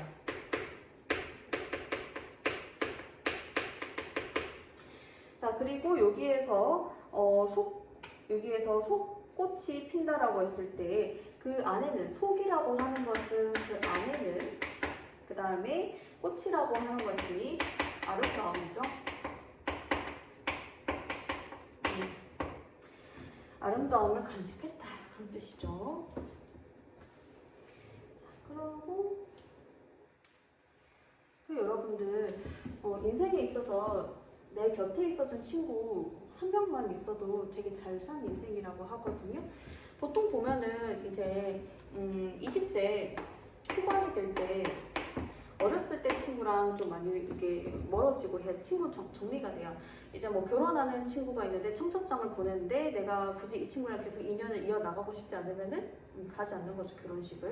그러니까 결혼식 안 가면 보통 이렇게 정리가 된다든지 아니면은 어렸을 때 성격이 또 바뀌기도 하잖아요. 그러면서 또 서로 멀어진다든지. 그래서 여러분들도 지금 있는 친구들 중에서 끝까지 같이 갈 친구가 있을 수도 있고 아니면은 그 중에서 또 헤어지는 친구가 있을 수도 있고 나도 그랬어요. 그리고 아니면은 뭐 아직은 만나지 못했지만 더 좋은 친구가 될 수도 있고 그래서 여러분에게도 소중한 친구 끝까지 옆에 남아있을 친구가 하나가 있으면 좋겠네요. 갑자기 마음이 몽글몽글해졌어요. 그리고 우리도 이제 작품이 끝났네요. 그쵸? 오늘 이거 준비하기 전에 너무 피곤한 거예요. 피곤해서 촬영을 할 수 있을까 생각을 했는데 그래도 하니까 되네요. 아까 나팔꽃이 이제 위로 올라가듯이 그 힘으로 이제 영상을 찍었어요. 그러니까 여러분들이 이제 얼마 남지 않았지만은 오늘 영상 보면서 많이 힘을 얻어갔으면 좋겠어요. 좀 힐링이 됐을까요? 시들을 보면서. 자, 그러면 우리 이제 남은 거는 강의가 뭐냐면은 현대 소설이 남았어요. 현대 소설은 이거보다 좀 더 수월하게 슉슉 지나갈 거예요. 자, 마지막 강의까지 여러분 잘 봐주면 좋겠어요. 고생 많았어요.